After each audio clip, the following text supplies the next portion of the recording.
And welcome. It's another Red Leaf Retrocast episode of Wrestling. I'm JD, here to bring you the latest.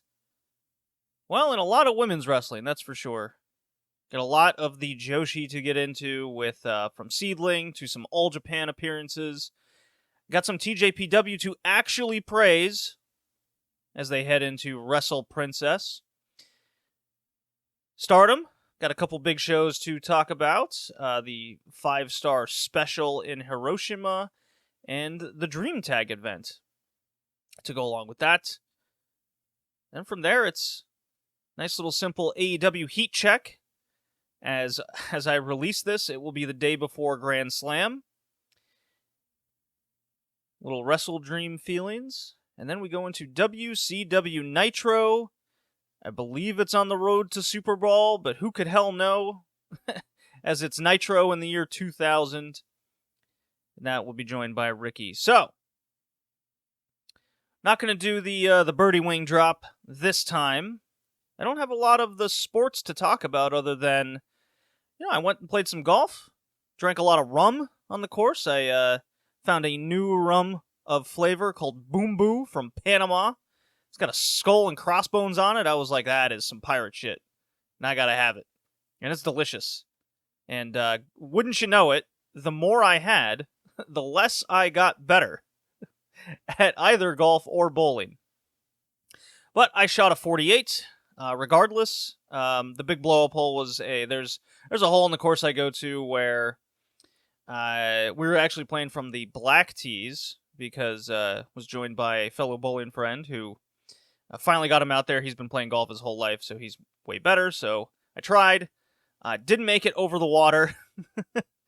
And just kind of snowballed from there. But what's really helping me is during this rainy part of the season this year, the grass is growing much thicker in and around the greens. And I end up there a lot. And I believe I mentioned this before. My gap wedge is an old 1982 McGregor M82 pitching wedge. And it's a tour blade of the time, and it just cuts right through that. And boy, did I need it over the weekend that I played. As for bowling, I've maintained my good start. My Wednesday league, I'm in the upper 230s for average. On the Thursday league, with a little fatigue, I shot a 290 game. My highest at that particular house. It's a little bit more difficult for me to shoot at with those conditions. And just the way I like approaching that house in general. So almost bowling a perfect game was a good moment there. And then I struggled to get any strikes after that because I guess I blew them all in the first game. So 700 series a couple times. I shot a 648 on a Friday where it was just drinking league. I was subbing. So, I'm anywhere from a 226 to like a 239 average right now. I'm shooting well to start the season, and golf is winding down as we head into the fall. So, let me play a certain drop, and we can go straight into the Joshi. Not a lot of LPGA to watch right now, just a really, really good playoff at the very end of the tournament that was, I believe it was in Cincinnati, where Minji Lee had to make I think it was like an 8-foot putt or something, really clutch to even force the playoff, and they went, her and, who did she play? Forget the opponent, but I'm the big Minji Lee fan, so she won. That's who I'm a fan of. One of the best tournament finishes of the year. Recommend that if you can catch some highlights over on the LPGA YouTube, USGA. They got all that. It's a good way to keep up with just watching kind of highlights of who's in, and we're heading into the Solheim Cup, where I believe Team Europe has won like 7 years in a row. All right. With that, who did I want to play? I wanted to play... This is tough, because I don't think anyone in the match I have a drop of them. I do not. So I'm just going to have to pick I'm going to pick Risa Sera's old music because she is relevant later in the Joshi. Here we go.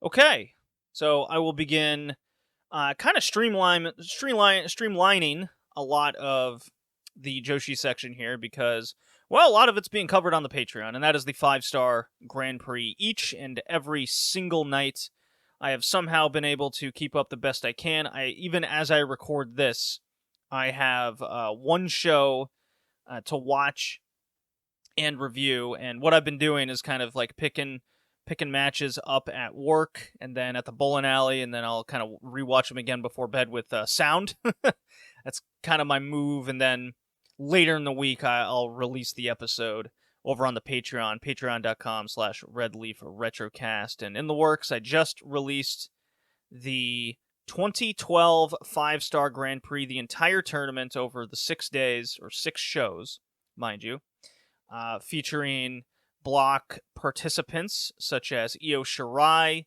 Yuzuki Aikawa, Nanae Takahashi, Kyoko Kimura. I found it fascinating to watch from not just the prospects of the future in mind, who has stuck around and who is kind of getting the push in Rossi Ogawa's new startup promotion, and whom was the first big tournament winner. And you know, I guess I'll share it. It's Yuzuki Aikawa. She is the star of Stardom to start off, and anybody worth their salt of covering Stardom and their history must preface that this promotion was all about Yuzuki Aikawa, and then bringing in Io Shirai, and then highlighting the young talent, while the veterans of Taiyo and Nanae were kind of role players. Yes, I'm well aware Nanae was the red belt champion, but it was not the quote-unquote #1 title in Stardom at the start. So go listen to the entire 5-star coverage from 2012. It's the very first one of its kind of the tournament, at least in the modern era. And in the works is now building up to Oz Academy, a couple shows there. I did the DualShock Wave tournament, which actually has a free release now because it's on delay over on the AJW Destiny podcast feed, in which you can also hear the Singularity episodes of the AJW Classics, which is also covered on this podcast, and the Pure J podcast, and a host of other historical Joshi content. Just got collections up, so very easy to follow along and listen to all those. Okay, so this has been a theme throughout the year, and I want to pull up my annual Joshi stats sheet that I've been keeping track. This is my own personal sheet I take from like WrestlingData.com, Shoe Pro, Weekly Pro, and Cage Match are kind of the main 4 sources that I use to keep up with kind of what the Joshi Indies are doing and what Stardom's doing, and I keep year-over-year data, particularly attendance over 300, and September has been an interesting month in the case, and I can kind of cover this now because it is pertinent to kind of a match and a couple people involved, where Oz Academy is allegedly billing 2 shows in September, $359 and $389 apiece. TJPW ran a show in Nagoya, always around Yuki Arai. They got 681, so a decent little attendance there. That's nice. It's actually one of their highest shows of the year, believe it or not. It's more than their Princess Cup final. It's more than all their Korikens throughout the entire year. So I think that was noteworthy in TJPW's sense that, and kind of sad, to be honest, that they're off the heels of really pushing Yuki Arai in Nagoya, hometown, the SK838 deal, Idol Group, whatever their name is. They draw shows, and when you make matches that are interesting around her, they draw better. So good on TJPW for taking at least advantage of what she does. And once again, that's their 4th highest attended show this year. Number 4, 681. Oh, I'm sorry. It's their 5th. They had a 774 Korakuen. I misspoke. Backtrack. That's what it was. As for the other companies, they've been very quiet since the beginning of August. A lot of them ran their Korakuens. Particularly, we went over Seedling, doing the Arisa Nakajima Sari match, which was a great success in their terms of 702. While the Ice Ribbons, Waves, Pure Jays, they're barely cracking 500 at Korakuen these days. It's definitely not good. If you go under that, it's abysmal. I can't stress enough how it's important to not be accepting of these poor attendance figures, even for the indie companies. They need to get back to where they were. Cracking 7, 8, 900.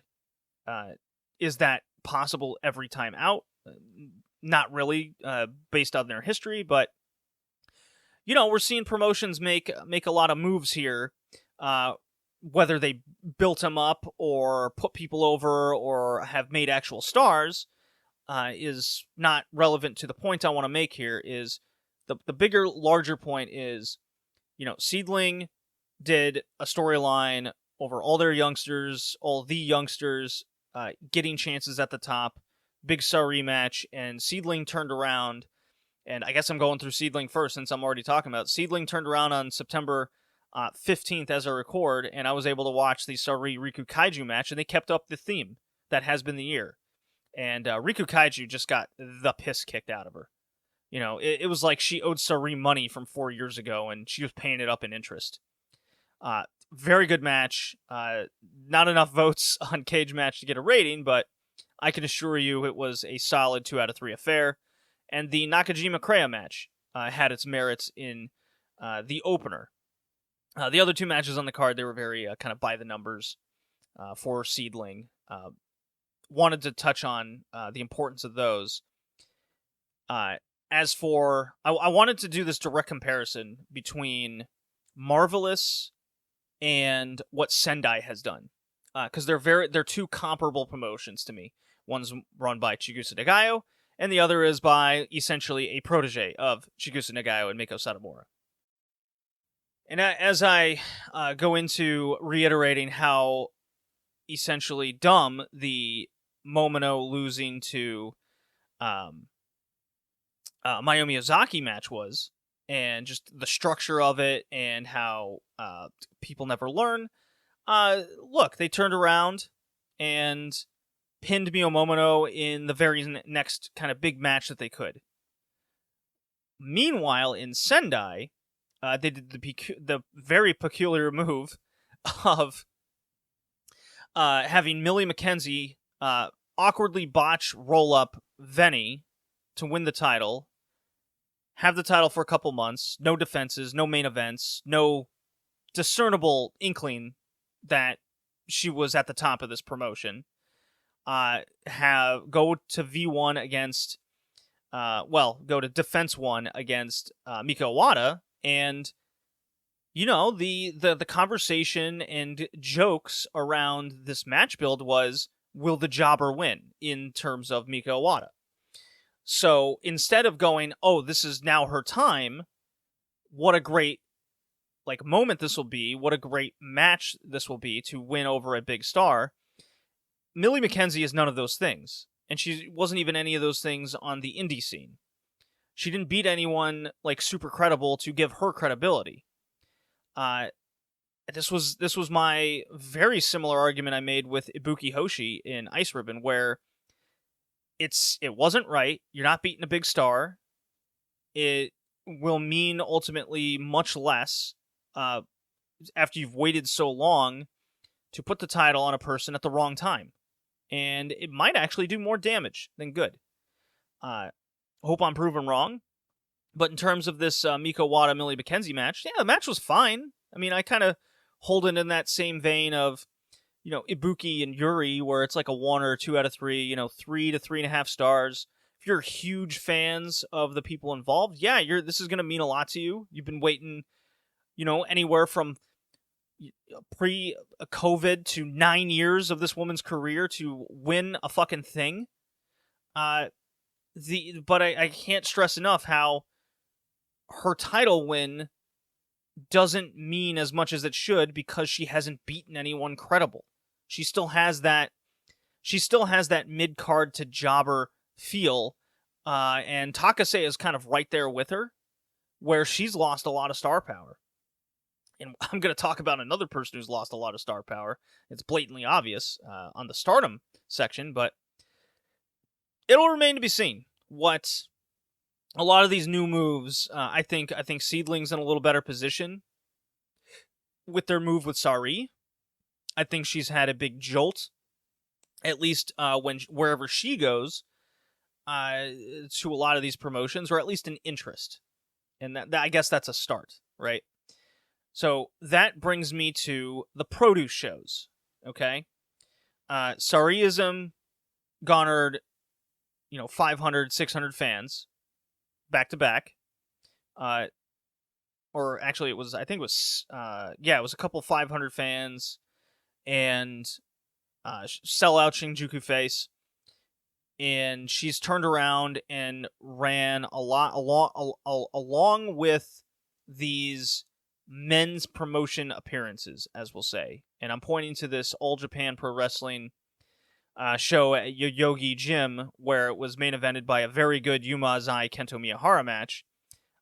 This one was probably the second best match on the show, right? Kaori and Saori Ano defeating Sari and Unagi Sayaka. 17 minutes this went, a very solid tag. I went 2 out of 3. Kairi actually tried in this match. She wasn't her by the moves, by the numbers usual self here, while Sari and Ano really put in full effort each time out, and we've seen the full effort from Saori Ano the second she got more involved with Stardom and in this 5-star, and it's rubbing off in at least non-Oz Academy promotions, right? Kairi pins Unagi with the elbow, and I just want to get this out of the way. As much as the match was good in a vacuum, Sari or Ano or anybody other than Kairi should have won this match or switched the teams up. Maybe that was the price to get her, but politics aside, you got to put something more important to people that are going to be in the promotion in the future. Much like what we saw with those Noah offer matches, there's DDT offer matches. There needs to be, if you're gonna do women's matches, you got to do more than just these vacuum produce offer things. Okay? Yes, they're nice little matches on the card, but they ultimately don't mean anything. And it's gonna have, and it probably already has, some diminishing returns. If this had more meaning or an ultimate, higher value, then it could have been a little bit higher on the card. I don't think it should, is there any reason why it shouldn't go over a 6-man tag or these whatever the GLEAT tag titles are? I think they're the Jaffinity titles, as I goofily pronounce it. I think you get the point. Because I'm ultimately not moved by these matches to any sort of investment perspective. Are they good, solid in-ring performances? Absolutely. No one's denying that, right? What I want to see as I look back on 2023, and it's nearing the end of September, we're past the midway point of the month. We're in the final stretch, the last quarter, if you will. And outside of Stardom, whether you want to call them storylines, rivalries, feuds, people getting discernibly pushed that you can point to and say, yes, they really stepped up in 2023. When you get out of Stardom, it is very slim pickings. And I've been thinking about this for many months, how I'm just kind of waiting for that move. And yes, Sendai put the title on Miko Iwata. That is a move, right? But it's not the movement that the scene needs. The scene needs new stars. The scene needs an injection.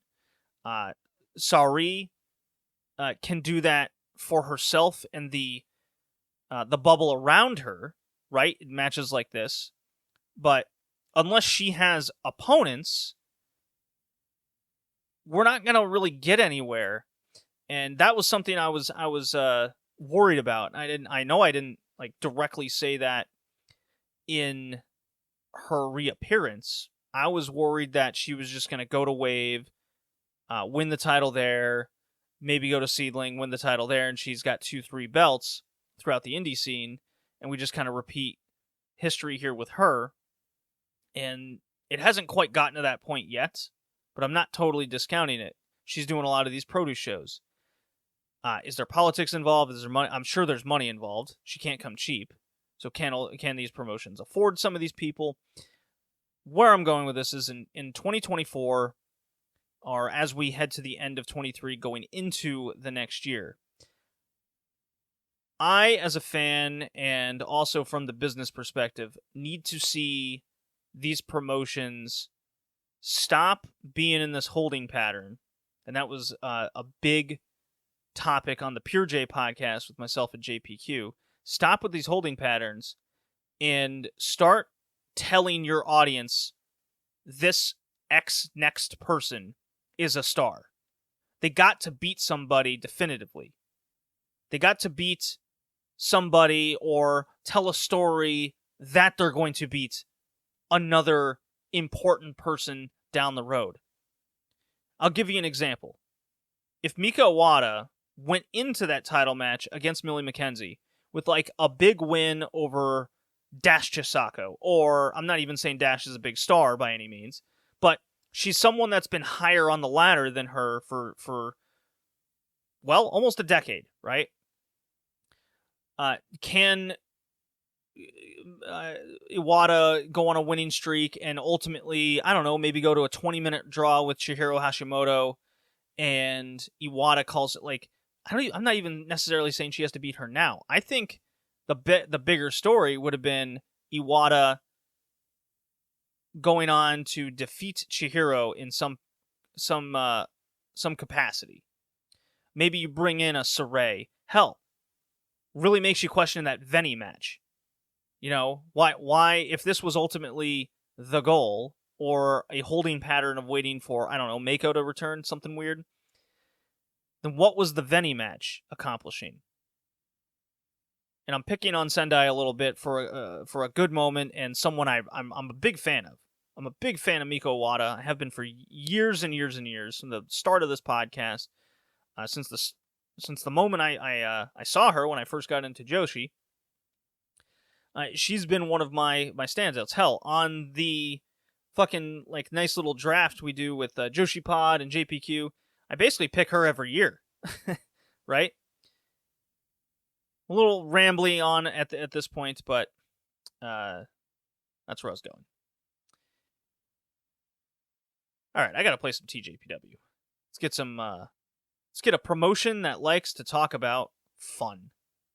I'm sure everyone wants to get into that. Here we go.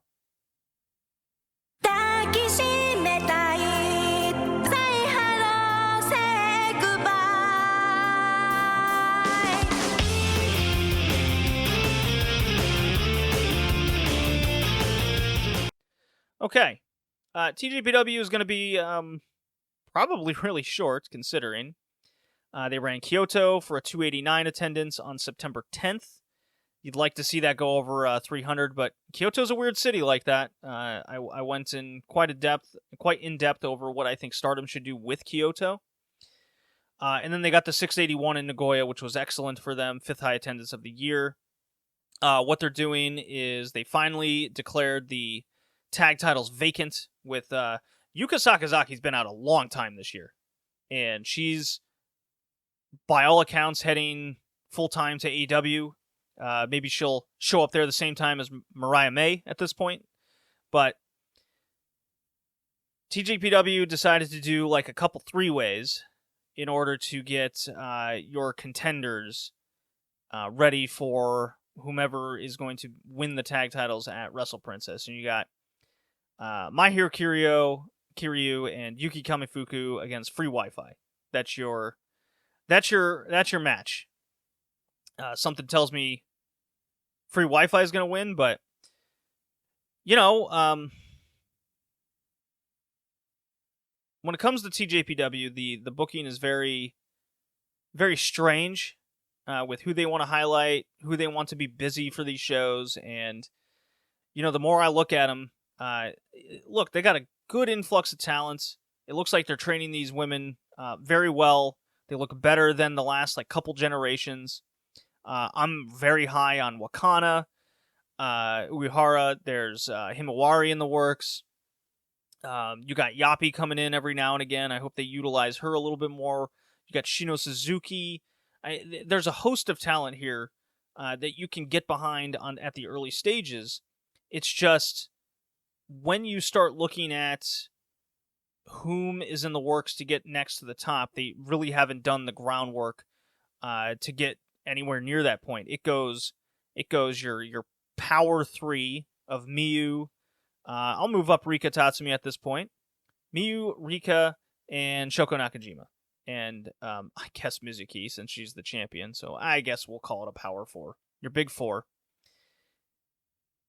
And then below them, it's just this slew of... it's hard to even call them mid-carders, right? A lot of people would point to Miyu Watanabe, but I don't know. I don't see her at a main event level yet, and this should have been the year where she got there. What's Arisu Endo and Suzume doing?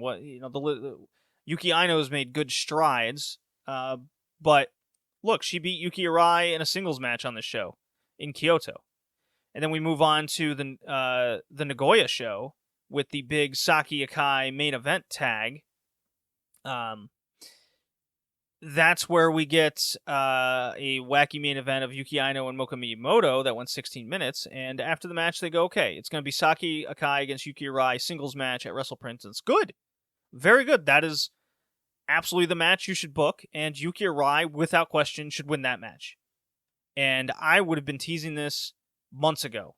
The second Saki Akai said, I'm retiring at the end of the year, you got to start teasing that Yuki Arai singles match. So I think from that sense, there hasn't been enough work done there on TJPW sense. You got to have Yuki Arai getting that stick in the middle of the ring after every one of her matches on all these house shows going, I know I'm tagging Reiwa 2A Cannon, but ultimately I don't want to be her tag partner. I want to prove that I'm at her level. I want to beat her, blah, blah, blah.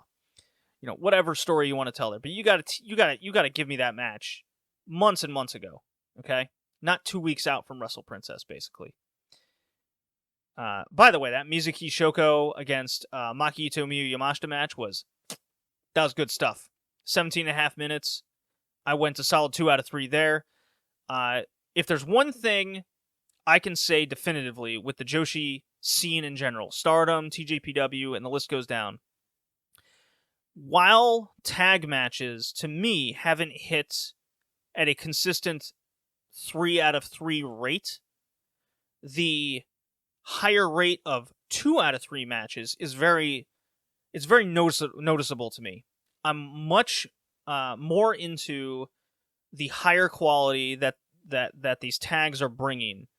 I'll call it on a year-over-year basis, because we started the year with started near the top of the year with the Shoko and Hyper Masao tag against Ito and Yamashita, and very good storytelling there, right? A lot of people called that a 4-star plus match, and rightfully so with the selling. And then from there, it's been just consistency throughout a lot of these promotions. I mean, Pure J's best matches this year are tags, by far. Seedling, a lot of their top matches, with the exception of the recent Sari Nakajima match. A lot of Seedling's claim to fame this year are their kind of semi-main event tags.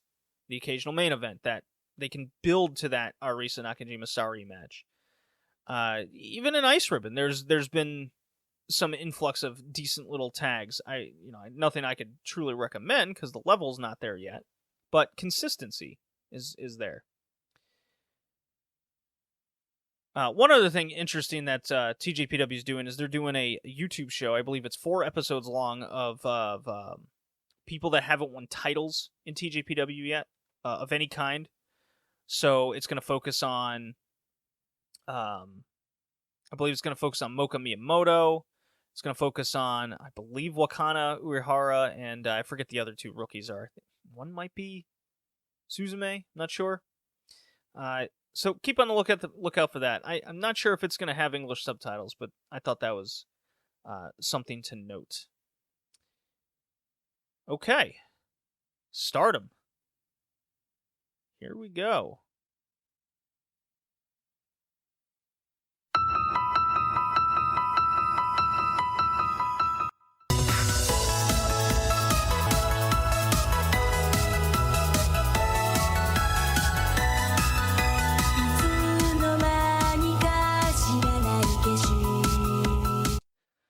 Okay, so I want to, again, preface that every single 5-star Grand Prix show is covered in depth on the Patreon.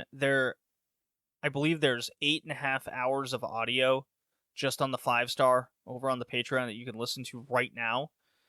And this one is going to be focused on mostly the 5-star special in Hiroshima, which isn't too far-fetched and different from a pay-per-view or a major event they ran last year, which was they did the Taiichi tournament after the 5-star and got 2,000 people. So the schedule this year was kind of strange to have all of these pay-per-views in the middle of the 5-star, and I finally conceded on the opinion that it's definitely too much. I got no problem with something like the 5-star special in Hiroshima in a concept, but when you run the Dream Tag Festival, the Legend Show, Stardom X Stardom on top of it, it gets drawing and you lose focus on what the tournament is, and I can feel it in myself. I can feel it in a lot of fans that people are burned out of Stardom. It's too much. It's too much on your psyche. It's too much on your wallets. Although I get everything from Stardom World, so I'm just a patient boy. So they did the Dream Tag Festival, just a mock-up Yokohama Budokan show that, what did they draw? They drew 1479 to a show that gave away no big matches and nothing of discernible importance, but it was a neat little show to run on the weekend, and they got 1,400 people there. It's more than a Korakuen, generally. I know they've sold it out a couple times there. And if I look on the pay-per-view chart from Stardom this year, it's not their usual 1,700 that they do, or around there. But it's also not a failure like the Cinderella final, barely pulling 1,000 at Yoyogi. This could be a good... Well, I'll get to another one that is a failure, but that's for a different conversation. This is something that drew fans' interest, and it could be... We could be looking at a theory of Stardom might be a little stale with the factions and stables at this point. I was really thinking about, some sort of angles that they missed out on between faction warfare, follow-ups being very strange or just not, handled at all. I think we can all point to kind of the Momo Watanabe to Oedo Tai turn, how that never resulted in a big, not a real big Utami match that followed that. Certain matches came later, sure, but and then just now with the Queen's Quest cage with Kamitani and Utami. Now, could that have played out differently if Kamitani didn't get injured in the 5-star? Yeah, maybe. But they instead did an angle of Utami cutting a promo on the mic saying, "I'm going to America," So they tried to shoehorn in a wacky storyline for her just going to 2 shows nobody's going to remember and think about ever again. We've got Maika, Suzu Suzuki, Megan Bain, all in these, 5-star offer tags, and May Sarah teasing some faction thing. But I think Stardom is also in a holding pattern of sorts, and nothing feels truly hot in this promotion. The closest thing that feels hot is a Mina Shirakawa promo highlighting her next match, or I guess that'd be it. Just the result of the 5-star.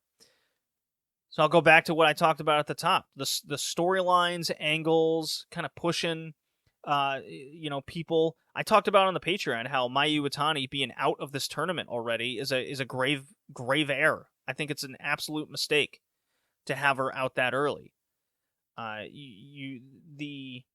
The booking is very questionable, and the highlighting is very questionable for Stardom currently. And I think if you would have done the Dream Tag Festival and it led to interesting teams that people want to see in the tag league that's coming up, then might be onto something. But the majority of these tag league teams, as I transition that from the Dream Tag Festival, I'm not quite done there yet, but you got Star with Essential Jobber over and over again. Those are your matches, and you're going to try to sell out like Yokohama with these things? This isn't good. I don't think it's smart business, and it's definitely not interesting from a fan perspective. Yeah, you got FWC and Melt here and all that. There's going to be a couple teams. You'll get some matches, but people are going to pick and choose from these shows, from the tag league.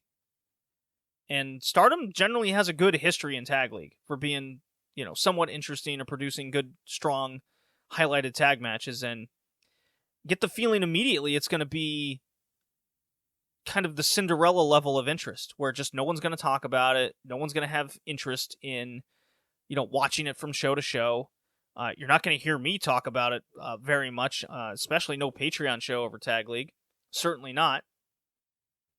But people are liking the Stardom content. Maybe if you guys really want me to, I'll do a Tag League Patreon, but don't hold your breath.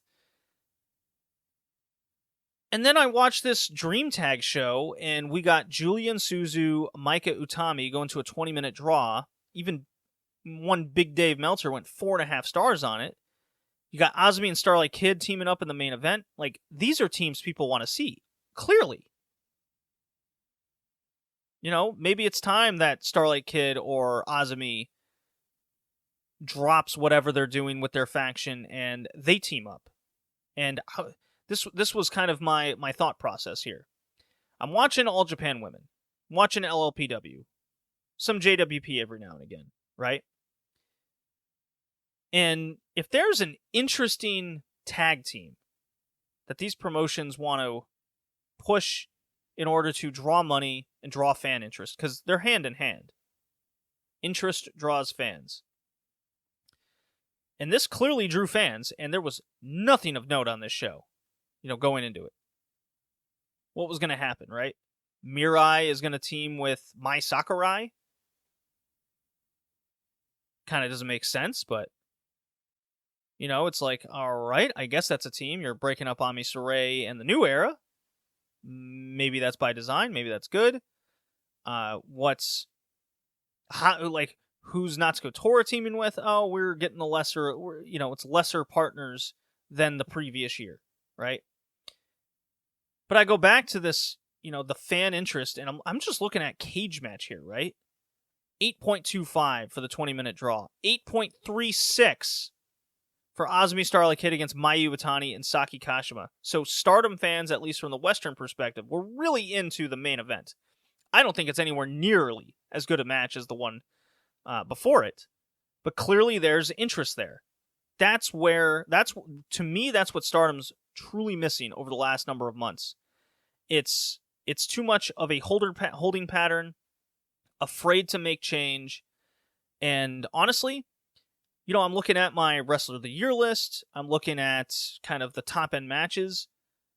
I compare the last number of years, and I was certainly more invested in the top matches on my top 10. Not this year. This year, we should be looking at a Tam Nakano, red belt champion, going on, half the year now at this point. And she should be a clear-cut runaway Women's Wrestler of the Year. And I don't think anybody can just sit up here and tell me that, oh yeah, she's definitely Women's Wrestler of the Year. We're going to talk about PWI 500 predictions and what the women is going to look like. And I'm like, I don't think Tam Nakano, I don't think she might even make the top 10. And that certainly should not be the case. You want to take it a step further? Tokyo Sports. Who's going to win? Julia? She might. Tam Nakano? I don't know. It's not clear cut enough for it to be good enough, right? Maika and Utami should be a team in Tag League. They should have built this entire show off of these like dream tag scenarios and go, all right, let's do something interesting for Tag League. And maybe that's your down period and you don't want to burn everyone out just coming off a grueling 5-star, but the schedule's far and away slow enough where it doesn't do... We're not talking AJW in the early and mid-90s here, right? Where they're running 300 shows a year. They're running, 1 or 2 shows on the weekend. If anything, Dragongate runs more. Anyways, I went 3 out of 3 on the 20-minute draw. I went 2 out of 3 on Azumi Starlight Kid in the main event, and I went 2 out of 3 on Dream H reuniting against Cosmic Angels, Natsupoi, and Sariano. Those were the 3 standout matches. The rest of the card I thought was fine. I thought the Natsuko Tora Hazuki match was quite bad. I thought that was a waste of time. Don't do that one. But Mina Shirakawa doing the dance and then essentially mouthing "fuck off" to Tam Nakano afterwards. I'm trying to remember when I watched a Mina promo and she came out and challenged Shuri to a UWF match and did the bang bang finger guns like she's part of Bullet Club and Jay White to Shuri's knee. Whenever that happened, they're gonna... I guess we'll find out what happens there. And then 5-star in Hiroshima. Look, 825 people. Fucking terrible. Holy hell, what a number. Now, did they price themselves out of the market? Did they schedule themselves out of the market? I think there's a lot of good answers here. Poor builds. People that they've pushed to the main event on this show, where you have Julia in the main event against Risa Sera, New Japan Strong, going over the Wonder title. I don't like those optics, personally. And I was trying to think of what Stardom's mindset was on this. They go, okay, we can do a special in Hiroshima, book Konami, Hometown Girl, kind of a comeback match. We built her up a little bit on a couple house shows to go against Mirai and the Story of God's Eye. I think the Konami build was okay. It was pretty acceptable, right? And the post-match promo brought it home. But then we got, on the flip side, the Natsupoi Sariano against Suzu Suzuki Mei Sera match, which, yes, they've been teasing Suzu and Mei as a team, and then they just come out and have I thought it was a good tag, 2 out of 3. Much like what we've been seeing. A lot of people liked it more than me. They went higher. I don't think it's like a 4.5-star match or anything, but, 3 3/4, 4, around there, sure. But Mei Sera, she doesn't have any discernible wins over anybody. This is why I was saying, Megan Bayne takes them all. Mei Sera can't get a win every now and again to build it up. And then we got to talk about Risa Sera and this New Japan Strong Women's title. Clearly, the IWGP title, Gedo, New Japan Old Men or whomever's. They don't give a shit about that. So now we got the strong title for America and Julia. So this is what I was saying. It's like, is Julia the champion or is Tam? Well, Julia got a title match on 2 straight shows, while Tam Nakano's, fucking off with non-roster people, but so's Julia. And Risa Sera is no draw in 2023. She is a non-factor, and this is her hometown too. Okay? Now, could we propose the theory that in order for Stardom to have Suzu Suzuki, a deal was struck for a big Risa Sera match? Heard that theory from a couple people.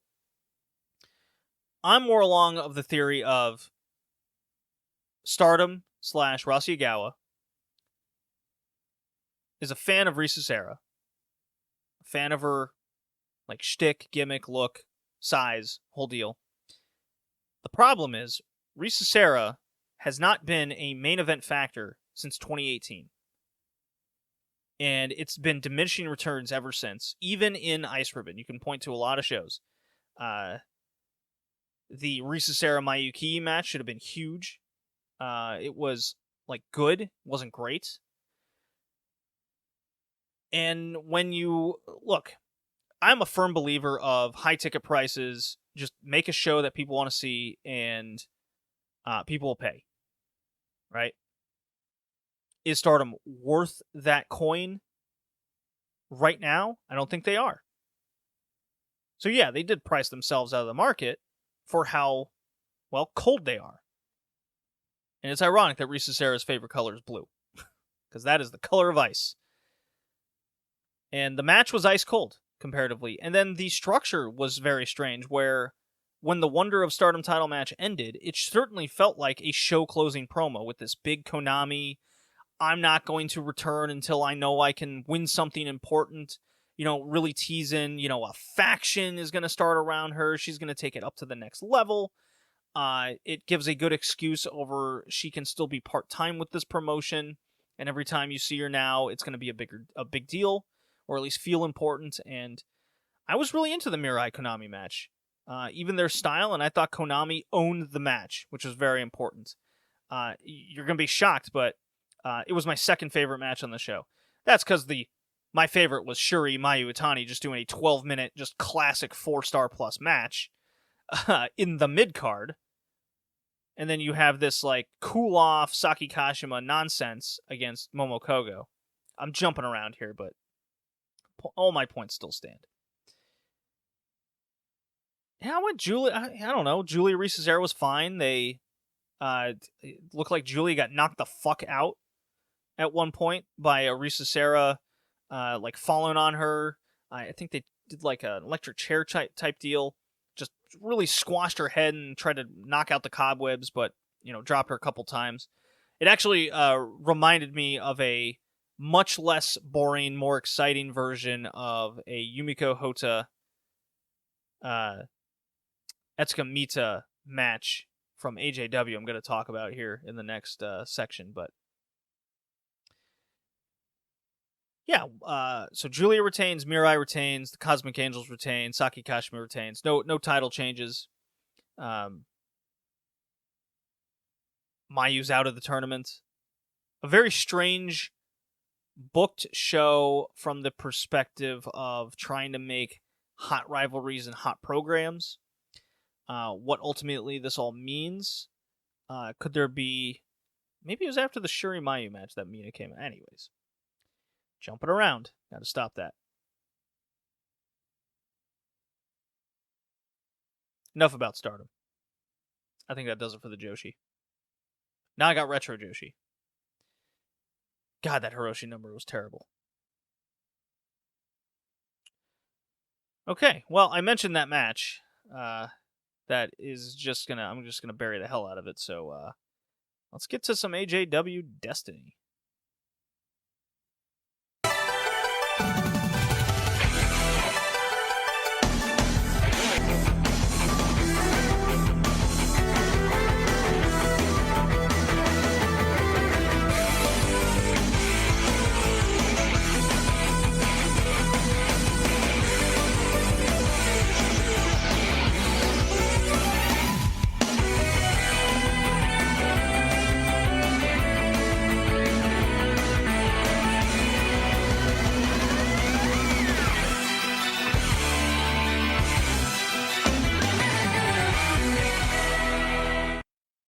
Good God, I love that Etsuka Mita. Just that air guitar is going as you hear it. It is classic number 97, Osaka, Japan, August 31st, 1994.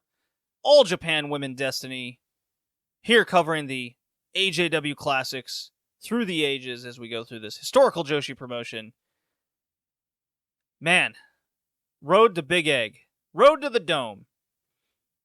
Post Budokan. The end of the All Japan Women Grand Prix from 1994. Yes, I will be covering that as well. And this is more of kind of a rundown of how we got here. Or at least how we're going to get to the Tokyo Dome. Thank you for listening to All Japan Women. If you're listening on the All Japan Women Destiny feed, of course, thank you as well. Consider checking out the Joshi through the 2010s episodes and Journey. And if you enjoy that, consider the Patreon. I know that's double plugs, as I always do, but first, we're really going to do the Grand Prix finals at Korakuen on August 28th, 94. So quickly running through what was on the Classics wasn't anything special. And the Classics do weird things, where they miss big shows sometimes, they miss big events, or what should feel like big events.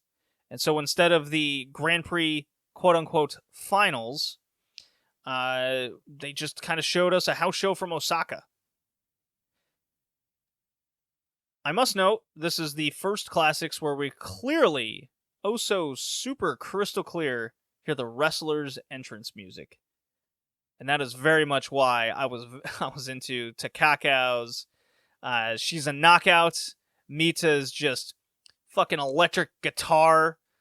Super nice. I love this. We finally hear entrance songs rather than whatever the generic things were in the early Classics throughout the entire 80s. I know we got like Dump Matsumoto's things and Bull Nakano's. Different now. It's way different now. Bongo drums for Manami Toyota. What are those synthesizing like drums that she has in her... Anyways.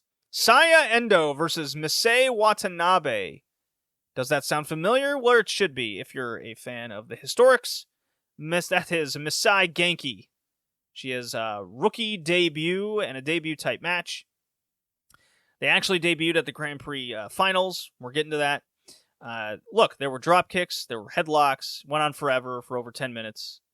What's notable about this is AJW is now debuting a bunch of new people, like Endo, whom lasts until the early 2000s. Misai Genki here becomes something.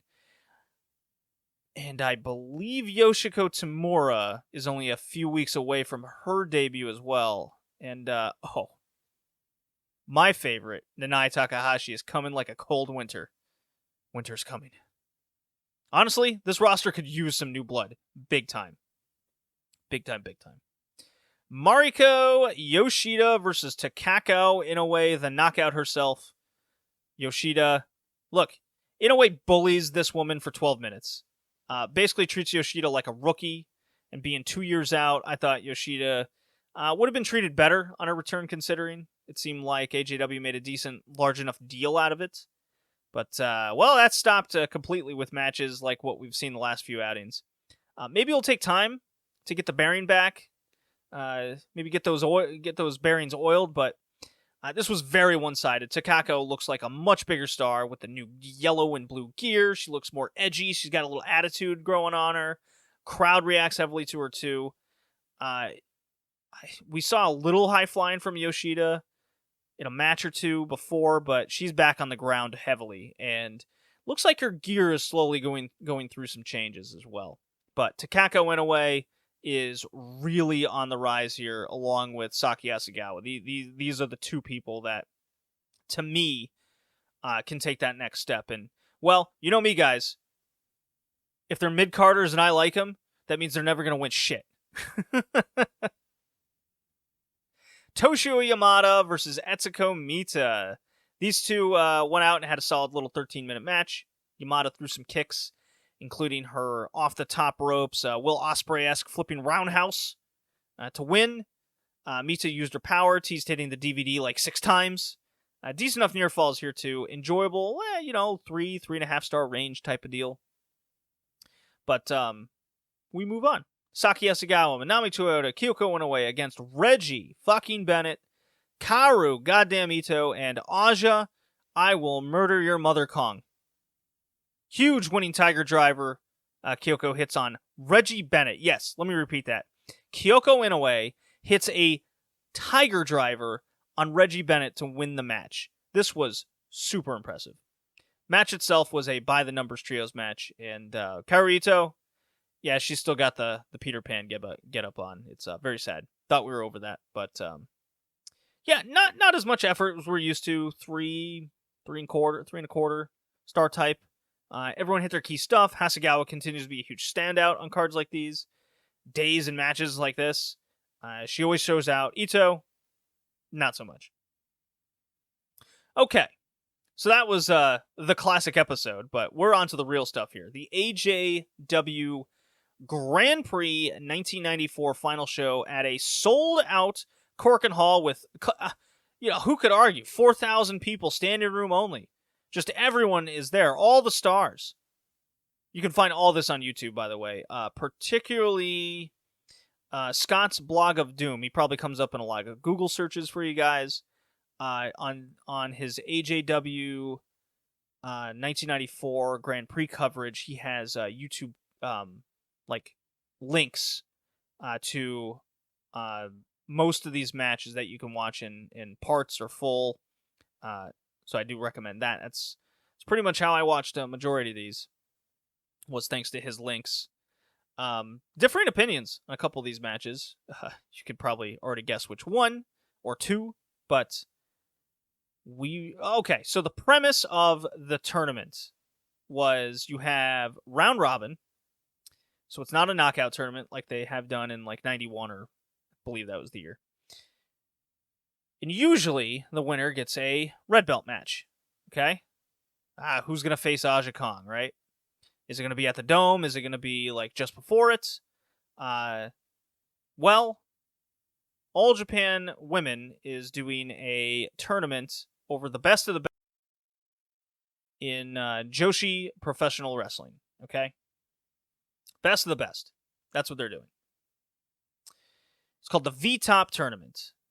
And if you listen to my LPGA reviews over on the Patreon, there's some politics happening in a lot of these companies, okay? LPGA doesn't want, or at least Kandori won't do the job, because, let's face it, the entire dome is set up for Akira Hokuto and Aja Kong. That is what they're building to. Everything else is just for kind of pomp and circumstance, okay? And that's what this AJW Grand Prix was. It was pomp and circumstance to get into the V-Top tournament. The top two winners in quotes, top 2 points getters for this get to go to the V-Top tournament, elimination style for the show, in order to be the victory top champion. Okay? And I guess the original idea and what it comes down to is whoever wins it also wins the AJW title. There's a whole thing with Hokuto's injury and rejecting the title. It's a whole thing, okay? But back to the politics. LPW, Kandori, won't do no job. She ain't winning. She don't want in.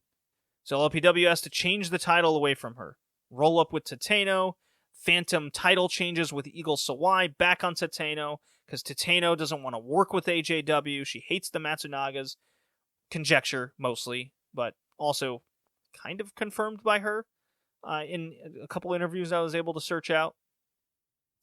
What I need to do is try to find the one interview where she talks directly about her AJW past, but it's all in Japanese. Maybe need to get a translator for that one. Regardless, then JWP is playing ball. They're like, oh yeah, okay, we know you're the number one group. We're number two. We'll put our champion in, and we don't mind if they lose one match, because Dynamite Kansai is super over. Okay? There is still political works in there saying, do they want to move the title off of Kansai? And then you can still have Kansai in the tournament. Well, LLPW sends Eagle Sawai, not their champion, but sort of, and Kansai. is the ultimate choice instead of someone like Mayumi Ozaki. Then you got FMW, Onita's crew of grifters, or people he's trying to teach the grift. And he doesn't want anybody to do no job. Kudo, Combat Toyota, no one should do it. So he sends in Yuki Nabeno, a just embarrassing wrestler, into this thing. So instead of doing jobs, or at least sending someone respectable to go in and maybe just have like a win over somebody, just can't be done. So instead of putting on a good match at the Tokyo Dome, the biggest show of the year, whether it's 6 minutes, 8 minutes, 12 minutes, FMW's brilliant idea is to put in their worst wrestler to represent their company for the quote-unquote best Joshi. Imagine a scenario where Jushin Thunder Liger in New Japan goes, okay, I want to have the best of the Super Juniors. Super Juniors to the top, right? Michinoku Pro. Who you got? Okay, we got guys like we got connections with like Super Delphin, we got El Samurai, we got all these guys. And instead they send you like Geto to be in your tournament. Well, they kind of did that, but let's say they just say, okay, you can't have Samurai or Taka Michinoku or any of these guys, but you can have Geto only. That would be the equivalent. That'd be embarrassing. And would you make new fans that way? Well, shit happens at the Dome involving Kandori and Hokuto and LPGA reviews, baby. Patreon.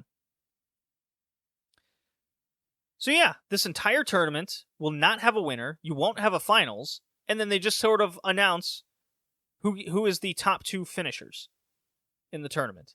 And they're just in. And they get a little trophy and sash, and you're just like, okay, I guess we'll see what happens at the Dome.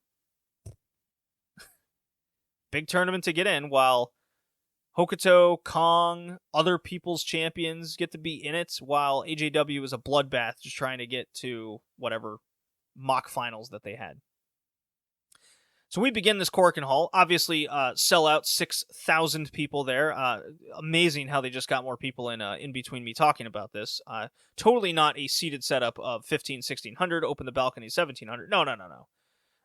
21,000 people at Korakuen Hall for the exciting conclusion of the Japan Grand Prix. Whom could forget? All the tapes have been saved over this tournament. Guys, there's a reason why these tapes do not have the historical perseverance as other tapes. It's because this 1994 Grand Prix was, I'll say it, a waste of time. It produced one good match, at best, maybe 2 or 3 if you want to point to some others, different tastes. And I would say it's I guess the last match on this card is your best bet. And it's like, I don't know, 4 stars. We'll get to that, but very sad. I mean, there were matches in the undercard I thought were better than a lot of these. So let's begin. Ri Tamada and Yoko Takahashi defeat Kumiko Meikawa and Masai Watanabe. So Masai Genki 11-26. Lots of dropkick spanning. Don't worry about this one, guys. We move on. Chaparita Asari and Suzuka Minami defeat Mima Shimoda and Big Tomoko Watanabe 12-53. Heavy, quick undercard pace. Asari and Tomoko did some flips. Shimoda missed one. Suzuka hits a straight jacket German to pin Shimoda. Ended eventually. This was fine. This was fine. And then we get to the Grand Prix matches. Stardom 5-star special in Hiroshima. This was not. And funny how there's all these Reddit posts and certain users out there that have this wild, just one-sided opinion that the old stuff is better the new stuff can never compete. And look, I've had conversations, I've had debates, I've had self-thoughts about what the modern era could learn from the past, whether it comes to like brawling, setting up feuds that feel hot, having some hate, get some heat. There's certainly some merit, I think, to thought processes like that, philosophical debates over what could be, what should be. And then I watch a show like this where I'm getting Saki Asagawa Kaoru Ito for 13 minutes, and Hasakawa dumping most uninteresting wrestler in AJW on her head. What's not to like at least half this, right? But the finish is so bad. Ito goes for a top rope foot stomp, lands slightly left, and Saki rolls her up. Crap. It's absolute crap. Yes, there's a couple good moves, but I've had this. Let me go back to those posts where there's the spouting of just disregarding the modern era because something like more people showed up to Cork and Hall in the early 90s. It doesn't fly with me, and it doesn't fly with a correct, I would say, comparison, or at least the opinion of a comparison from modern versus past. Kaoru versus Mariko Yoshida. Okay, so this is notable because Kaoru was announced to be on, and this is true, Team Gaia, all right, with Chigusa Nagayo from the big, like, Budokan announcement just after. Gaia is starting. And there's press releases that Gaia is not a promotion. It's not a, like, run entity, right? It is a group. It's a group of people. It's going to be Chigusa, Kaoru, a trainer, and then a bunch of rookies. And the idea is there's going to be an angle with Chigusa and Kaoru, quote unquote, invading AJW. Okay? So by all pomp and circumstance right now, and as far as the Matsunagas are concerned, Chigusa is running an angle for AJW. And there was an interesting article that came out over a Chigusa Bull Nakano interview. Okay? And when they talk about AJW specifically, Chigusa was told by the Matsunagas kind of that they laughed at her, more or less. That, what are you going to do? You're a woman. How are you going to run anything? You're going to fail. And, oh yeah, by the way, Gaia was essentially big out of the gate and fair competition with AJW within a year or two. Because Chigusa Nagayo was in it. And she's one of the biggest women stars ever. So go figure. But yeah, most of this match was a slow slog of mat wrestling. Can't say I found much enjoyment in this match. As I type this in 2023, as I read it, as I went over it, like, work is clearly fine. It's just not inspiring, okay? And they do a 30-minute draw, so it's just forever. It's so long, right? I can deal with long matches if it's exciting. If there's action, if there's blood, if there's good build with legs, something. But they just kind of went through motions, if you will. Match does get a restart. 30-minute draw is not enough. And what's funny is Kaoru's in this like all black gear, and I actually thought it was like future Mariko Yoshida, when she gets her little spider tarantula gimmick thing. But look, match restarts, and Kaoru just eats this woman alive. Pile driver, Asahi moonsault to the outside, then hits 3 straight beautiful moonsaults. And you're like, okay, there's the pin. Nope, picks her up instead. Hits an awful-looking botched fisherman suplex. The perfect plex this was not. The imperfect plex. Wins it with that. And I'm like shaking my head going, oh, I don't know what booking that was, but that was like utterly baffling.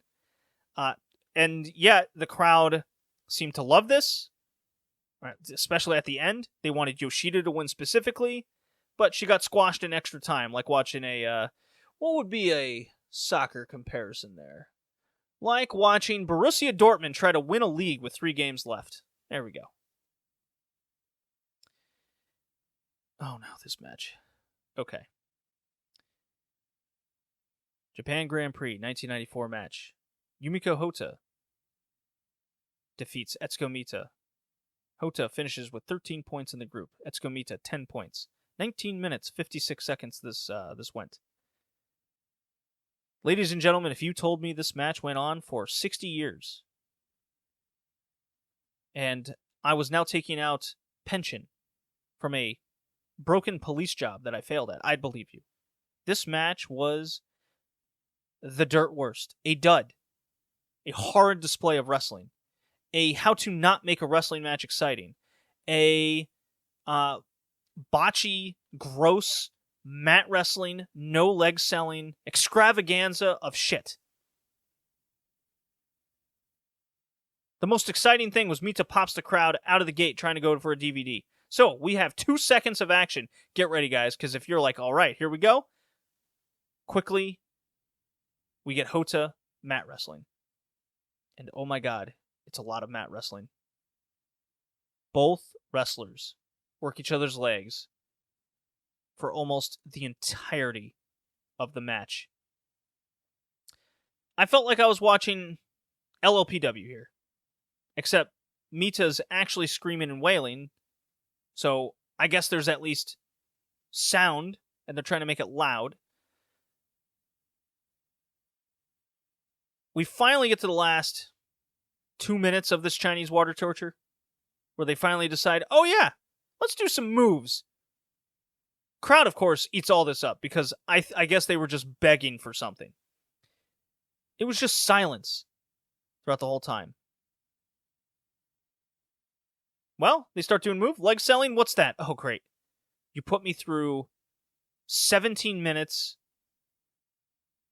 of leg holds for you to just not sell them. Look, I don't think I'm being too harsh on this match, in all honesty. And I'm usually not one to kind of point out, they should probably sell or do this. In this case, I was so annoyed that the match was the most boring thing I could imagine a wrestling match to be, and then that quote-unquote journey you took me on, you do nothing to pay that off? Oh no. Anyways, Hotta hits a straightjacket German off the top, and you're like, whoa, well that's a move. She puts her knee on her chest, and then picks up Mita before 3. Did we not just see that happen in the match before? So Hotta signals for something. Lifts the giant skyscraper that is 5'8" at Etsuko Mita up on her shoulder and drops backwards. Botch number 1. Mita recovers. She actually lands on her feet. Goes off the ropes, charges at Hotta for a tilt-a-whirl back into position. Whoops, never mind. Hotta drops her flat on her belly. Just botch number 2. So Hotta stands there, hands on her hips. Mita's like, do I sell? She's like looking up at her, going, now what? Botch 3. They don't know what to do. And then they just give up. They go right into Hotta's pyramid driver, and Hotta wins. They hit her music, and I'm just like, fucking done. What a shitty match. I hate it. So hate. Hate.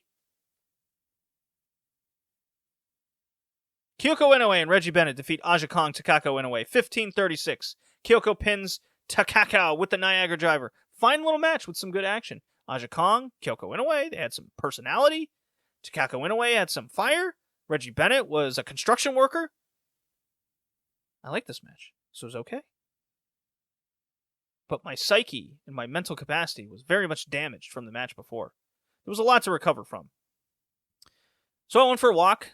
I paced around, collected my thoughts, had some Boom Boo rum, even poured myself a little Ghost tequila. Oh my god, if you guys haven't had some Ghost tequila, Let me describe this to you. Tequila on the rocks. And this tequila tastes like jalapeno peppers, but without the heavy hotness of the spice. So you get a good peppery spice while on the rocks being chilled. Goes down, and I am ready to watch some fucking Manami Toyota Toshio Yamada. Oh, it's been years since they had a match. It's their first singles match, I believe, since the hair match. And these two went 29 minutes, 1 second. Winner take all goes to the Dome to go into the V-Top and lose to Hokuto in 8 minutes. Or however the bracket worked out. Epic match and an epic botch fest. Still good, but holy hell, did I not need more legwork in this? They started the match with the same holds that fucking Mita and Hota did, where it's heel hook, grab the knee, and you might like kick someone every now and again. And my eyes went cross and I started sweating. I was like, I could be playing Zelda Tears of the Kingdom right now. I could be playing Armored Core 6.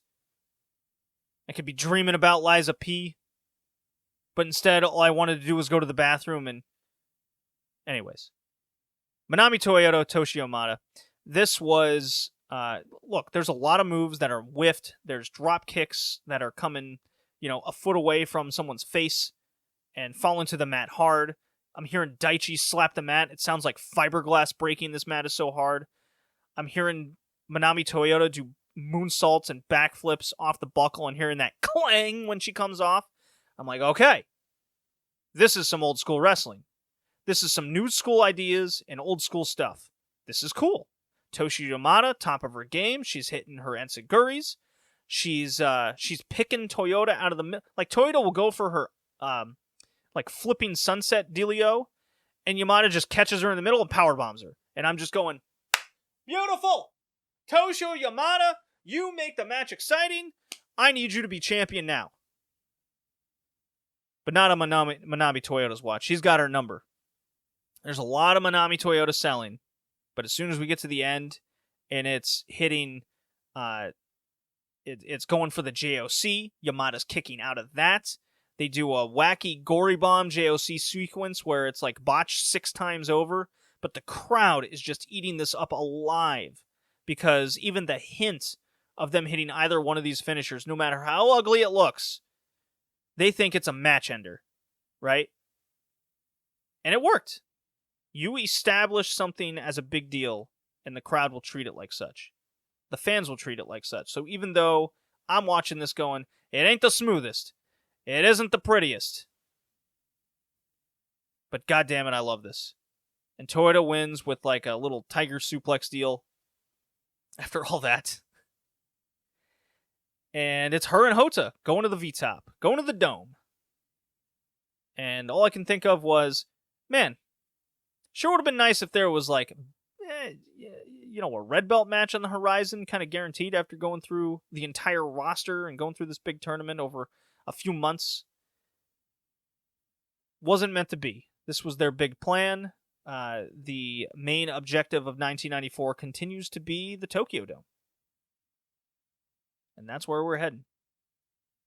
AJW Destiny. See you next time in the Classics.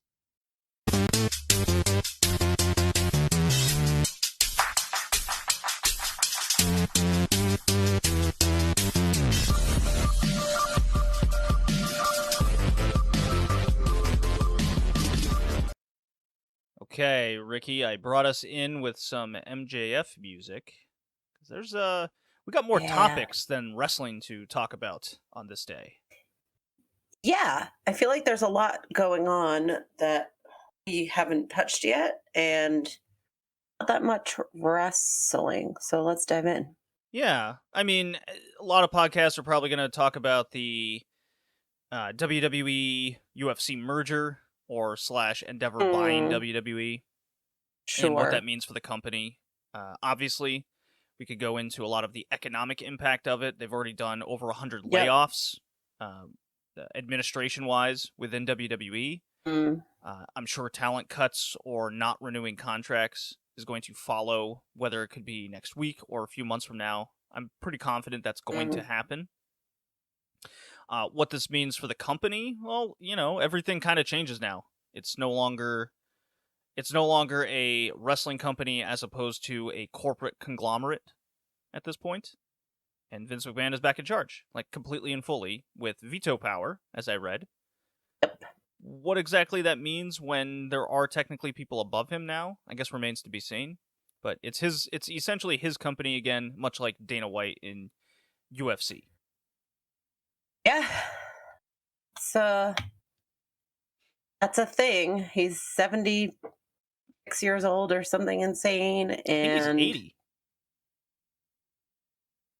Yeah, I don't. Whatever he is, he's old. Too old to be. Yeah.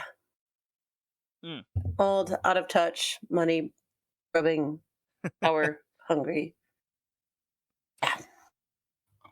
Yeah, I guess we'll see what the structure of WWE and how that changes over the next few years minimum.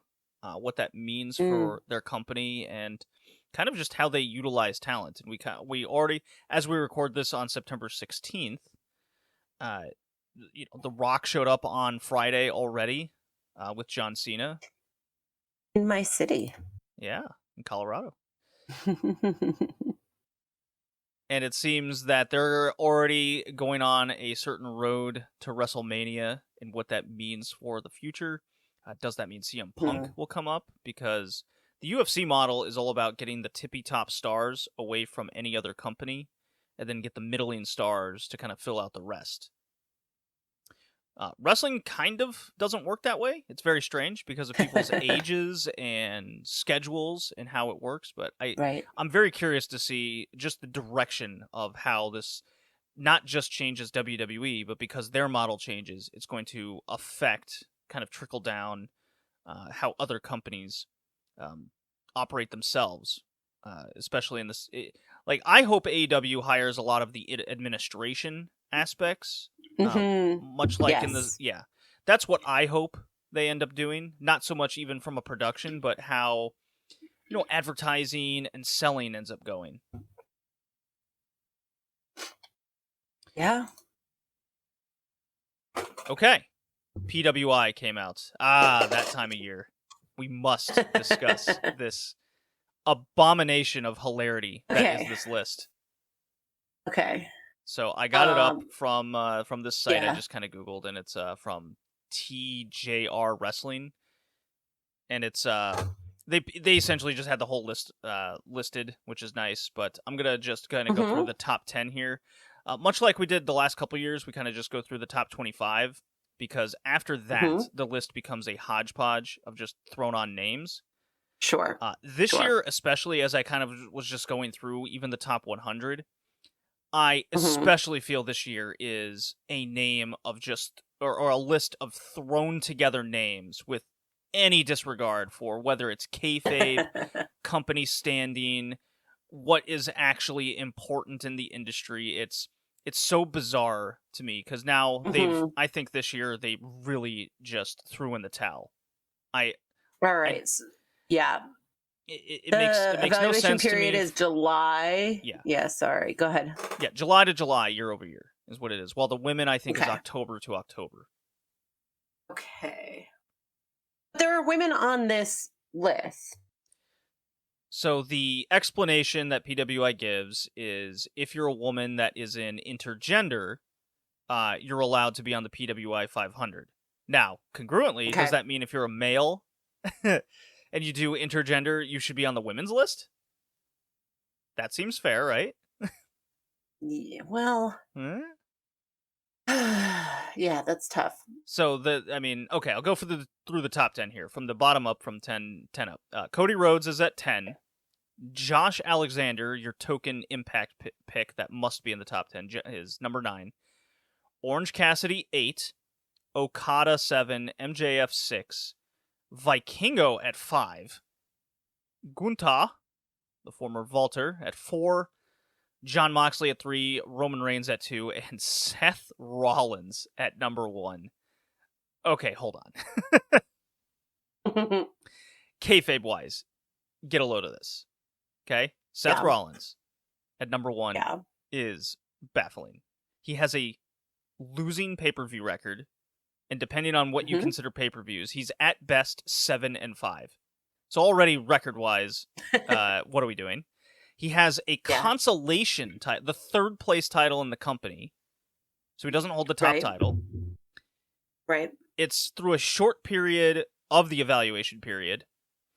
And his feuds involve people that kind of aren't even in the top 100 and part-timers. That most of which he lost. I am so... Has he... Yeah. What's up? Did he wrestle more than Roman Reigns? He did, the thing is, everyone has wrestled more than Roman Reigns. Right. But the fact remains, for Roman Reigns, he is the top star in the industry in kayfabe. And, I mean, we've seen Brock Lesnar on this list before in certain varieties and places. But if you're considering WWE as number one, kind of de facto, the number one kayfabe guy should be number one. Yeah. Regardless of how much he's wrestled, because he never loses. That's hard to argue. Right. I myself, not a big Roman Reigns fan by any means. I hate his matches. I hate the way the company books around this guy. It's been that way for well over a decade at this point with me. If we're going to stick with this, if we're so married to the idea that a WWE guy is like a 1 and 2, Roman Reigns is 1. Yeah. Seth Rollins, I have no clue like how he's even a justifiable top 10. I don't understand. It's hard to know without watching the product, but based on the numbers you just spewed, yeah. Yeah, is he a very popular star in the company? Yes. Would I be opposed to him being in a top 20? I would not. So, the other name that kind of, or the other theme that's stuck out to me on this top 10 is our positions of certain champions. So I'm done talking about Impact on this list. I talk about it every year.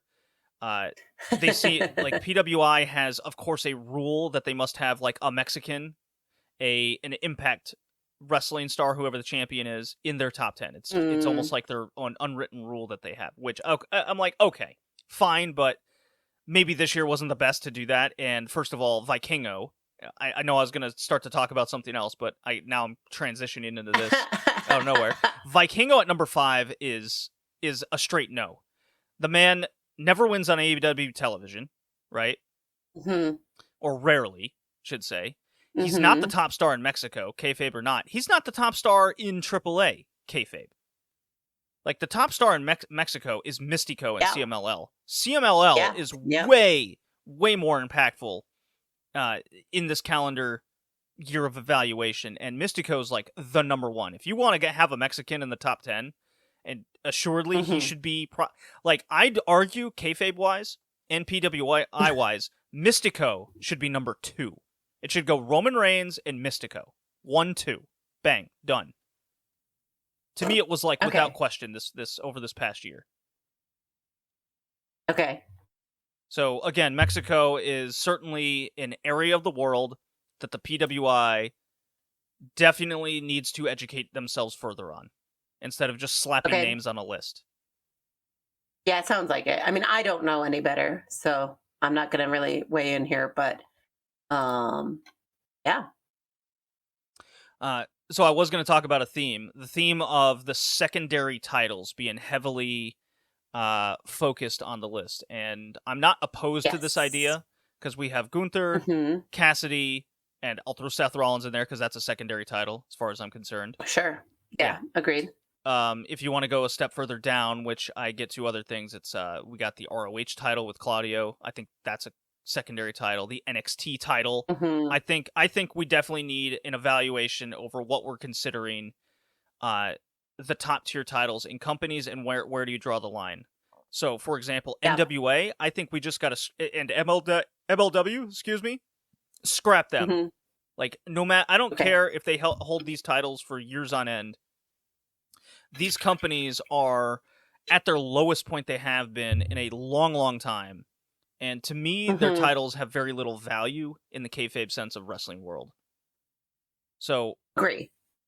Like, should the kayfabe New Japan IWGP champion be below the Impact champion? And business-wise, I think that's a straight no. So Sonata at 11, I think, is a big snub. I have a question. Wasn't Josh Alexander injured for the majority of the evaluation period? So it's not as long as you think, because I was thinking the same way. He was injured for only about 3 months of the period, and he was out for 4 months total. And he did vacate the title. Now, in the kayfabe sense, what did he do for the company? Did he put on good matches? Did he, raise pay-per-view rates? Did he carry the company on his back? Not really. I'm definitely on the lower end of what I see Impact is in 2022, 2023. So I'm a firm believer that Impact is incredibly overrated on this list. More so even than NWA. Now, the funniest thing was where Tyrus of the NWA lied. Yes. No, it's not just where he lies, it's how many people and who are behind him. Yes, that is the joke. So Tyrus is at 58, and then the host of like names you can just put behind him is hilarious. And PWI came out and said, and this is the big funny, is Naito is just not on the list. They forgot him. One of the biggest stars in Japan. God. They just straight up forgot him on the list. And, oh my god. Yeah. So guy who retired Muto in his retirement match, multi-time champion, etc. Like whatever kayfabe, like Naito is arguably like a top 15 guy, but to them they even said, he might show up at like 50. And I'm just shaking my head going, these people, those people, you people at PWI. That's a problem. So if we're ranking the mid-tier titles, the secondary titles, as I call them, because I want to keep rolling back to that theme. In your mind, Rickee, like, what are the top secondary titles in the industry right now? In your mind, top of your head. Okay, the AEW international title. Okay, yep, I agree with that.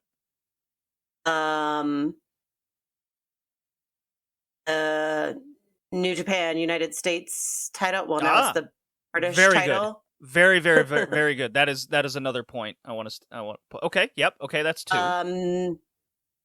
Then I'd probably go. Well, I guess we're calling the Seth Rollins title secondary. So, the WWE, whatever his title is called, heavyweight title. Right. Okay. 3. Intercontinental, WWE Intercontinental. 4. Okay. Did you say name 5? I don't know if I can name a 5th one. Guess the WWE US title? I don't know. Or TBS title? I don't know. TNT? No, those are no. They're not as valued as the ones that I've just mentioned. So yeah, I think I'm done with those 4. I would, for these secondary titles, I would then start to go to other companies' top titles at that point. Yeah, that makes sense. So I would be thinking. So I don't think the Seth Rollins little heavyweight title has enough even history or importance to be even considered to that level yet. At least at this point in PWI, we could check back in 2024. We will have a conversation about that. I have a question about that title. Was that a title that had previously existed, went away, and came back, or is it brand new? It's brand new to them in their little universe. And I wasn't sure. In WWE's kayfabe storyline, Roman Reigns can't be beaten, and he doesn't want to wrestle a whole hell of a lot. So they created a title out of thin air because Roman Reigns has the other 2. Right. I mean, I knew that. I just didn't know if this had a history. Brand new. Okay. So let's check back on that title in 2024 and we have a conversation. Okay, so I definitely agree with the international title. And I think, honestly, WWE has done a good job with the Intercontinental title this year to a degree. Now, the AEW champion, MJF and Moxley, certainly have a big ranking on this list because of their Mhm. standings. If I were to make this list, I mentioned Reigns 1, Mystico 2. Mhm. I would then put Moxley, MJF 3, 4. Is how I would Okay. think about it that way. You put okay. Yes, I'd put Moxley above Yeah. MJF. No. That's fine. I don't know that Moxley in my brain is above Orange Cassidy this year. Um, I don't know when Orange picked up the title, but I mean, he held it for basically the he entire held it evaluation all year, period. right? Yeah. Yeah. So and defended it every week in great matches. Yeah, the defining moment of Cassidy's run to me was how he lost the title to Moxley, but that came after the evaluation period. That's what Right. makes it kind of Although tough to have him yeah, higher for me. sure. And last year we were up in arms that Moxley wasn't higher, and the reason was the evaluation period. So I have to kind of like remember Right. that So a good too. chunk of another back end to it is how Moxley started Mhm. this evaluation period. That's again why I would Right. have him higher over MJF. Sure. Yeah. Yeah, that makes sense. I talk through it. Yeah. So we kind of got our top 4 there. If we want to put like a Gunther, a Cassidy, depending on your feeling of who's higher over who, I think that's your 5, 6. Hmm. And now we're talking 7, 8, 9, 10. I think that could be a variety of people from Okada, Sonata, Osprey, and Hmm. Okada, Sonata, Osprey. Who am I? ZSJ. No, he's. I think maybe he would be top 20, but we'll kind of get to that point. Yeah. I guess Cody because of Danielson. how he stands within WWE in kayfabe. This is all kind of going off the top of my head as well, as I go Sure. through the list.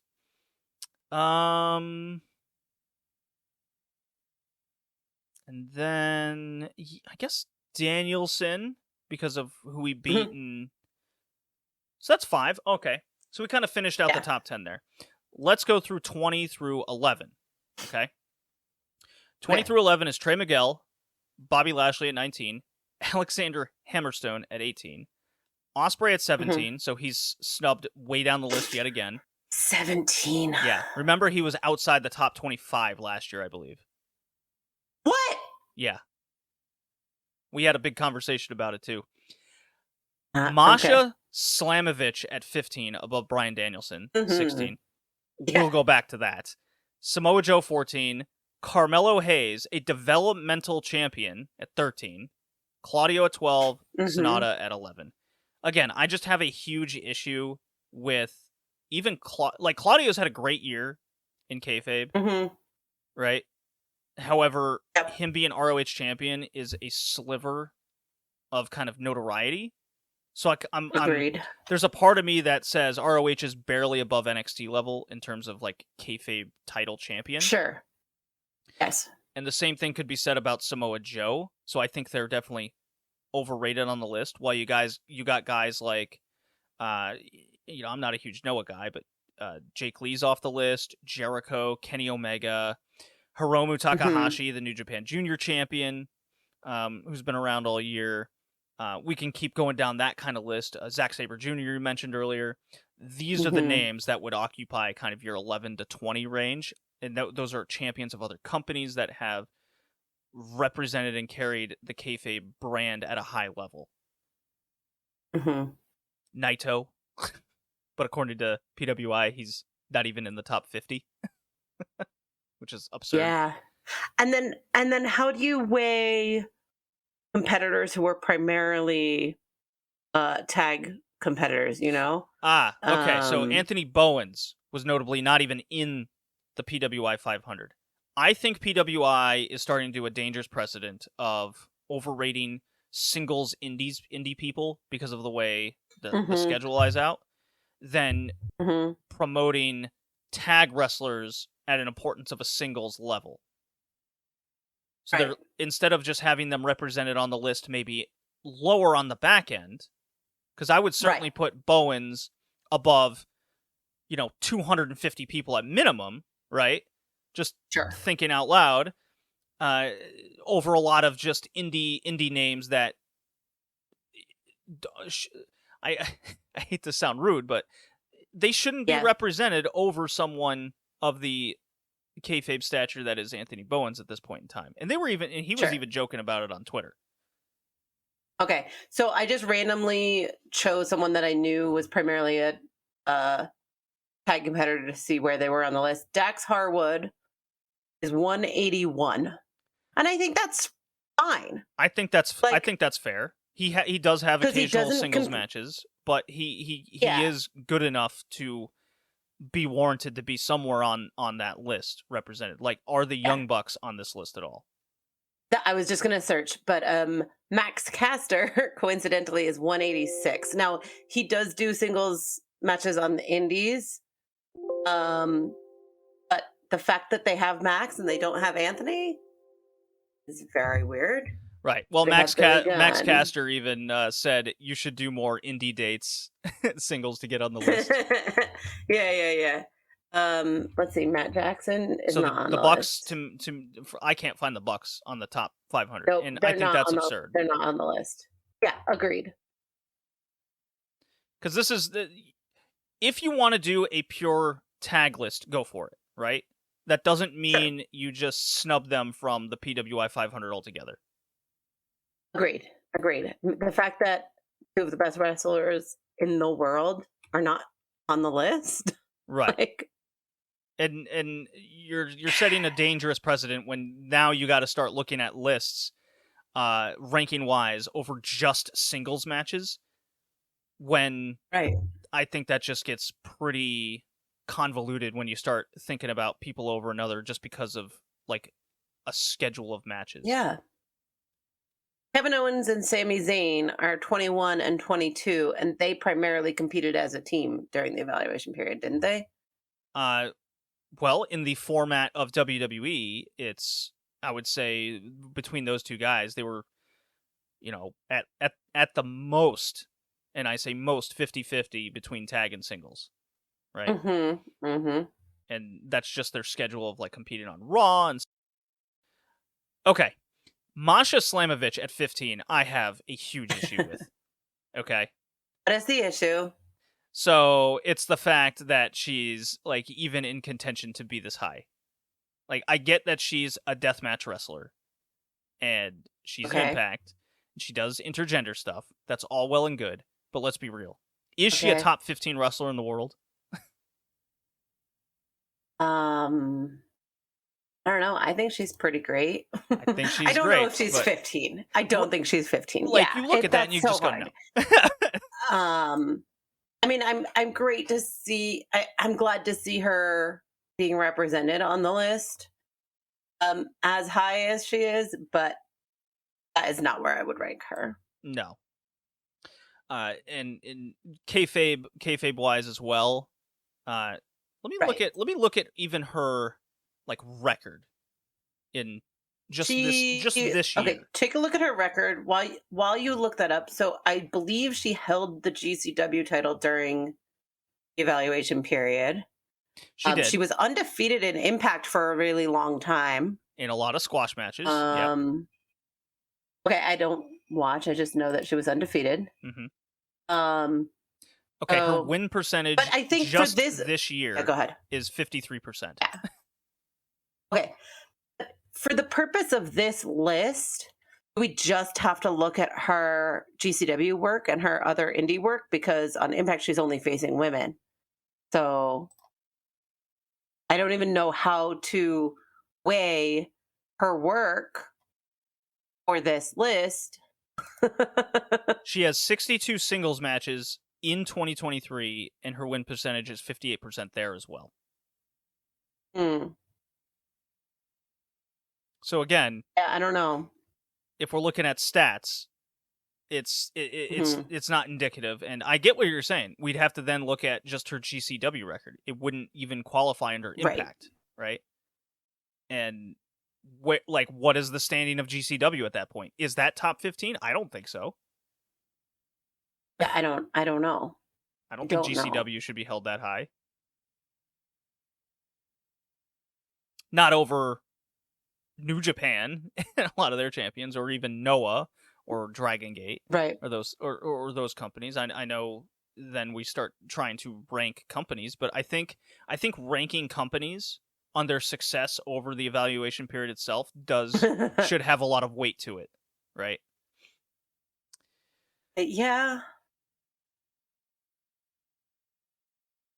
Okay, so the big question is, so we kind of went through what should be the top 10 and how we should feel about that, and we even ranked it out. Now I want to ask you the question, because next is the PWI Women's 500. We will be doing a Patreon episode for the PWI Women's 500, because Red Leaf Retrocast is a proponent of women's wrestling, even though I just buried a woman being too high on the list.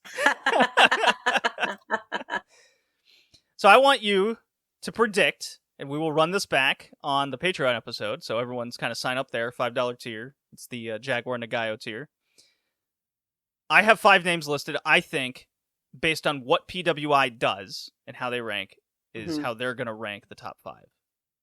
Whom, in your mind, is PWI? Not how you would rank it, how they would rank it. They're going to put Julia at number 1. Oh, you think so, huh? Yeah. But she's not even okay. She's top 5 at least. I need a commitment in your 1 through 5. I want your ranks. Okay. Okay. I'm predicting their rank, right? Not my rank. Correct. Okay. Shit. I'm trying to think of who the champions are across the Western promotions.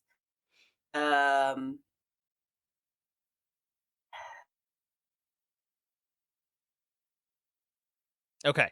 I got my 5.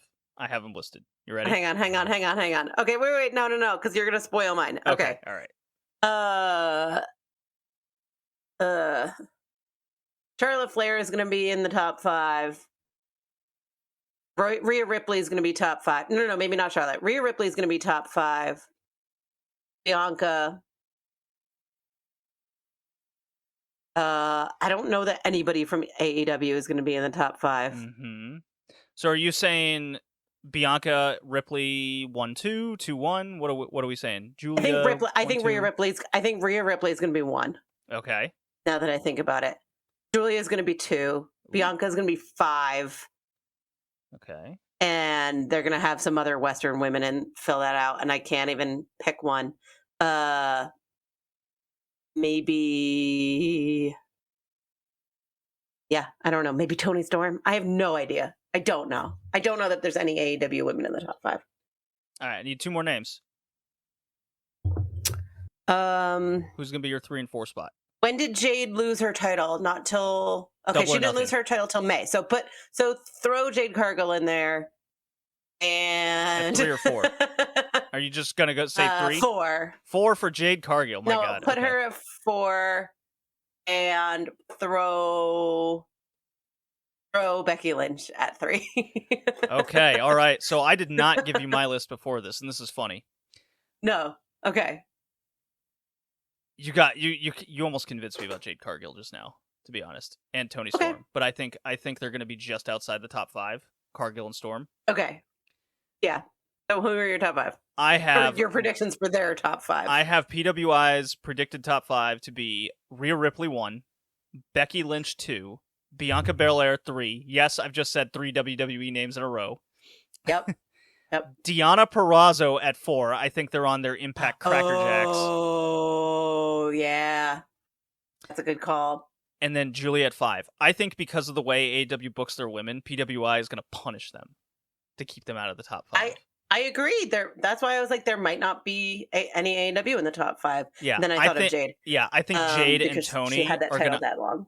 Yeah, I think they're going to occupy like the 6 and 7 spot. Unless they're definitely going to be the 2 highest AEW women, I believe. I think so too. For this period. I think Tam Nakano is going to occupy the top 10. I just don't know how generous they're going to be with her. Because she won a double title. I'm sorry. Tam Nakano is going to be in. She was double Stardom champion. She's still Stardom champion during a big chunk of this eval period. I wonder how high Kyrie and Mercedes are going to go because they won important matches, but they don't have the amount of matches, so to say. To be fair, the same as with Charlotte.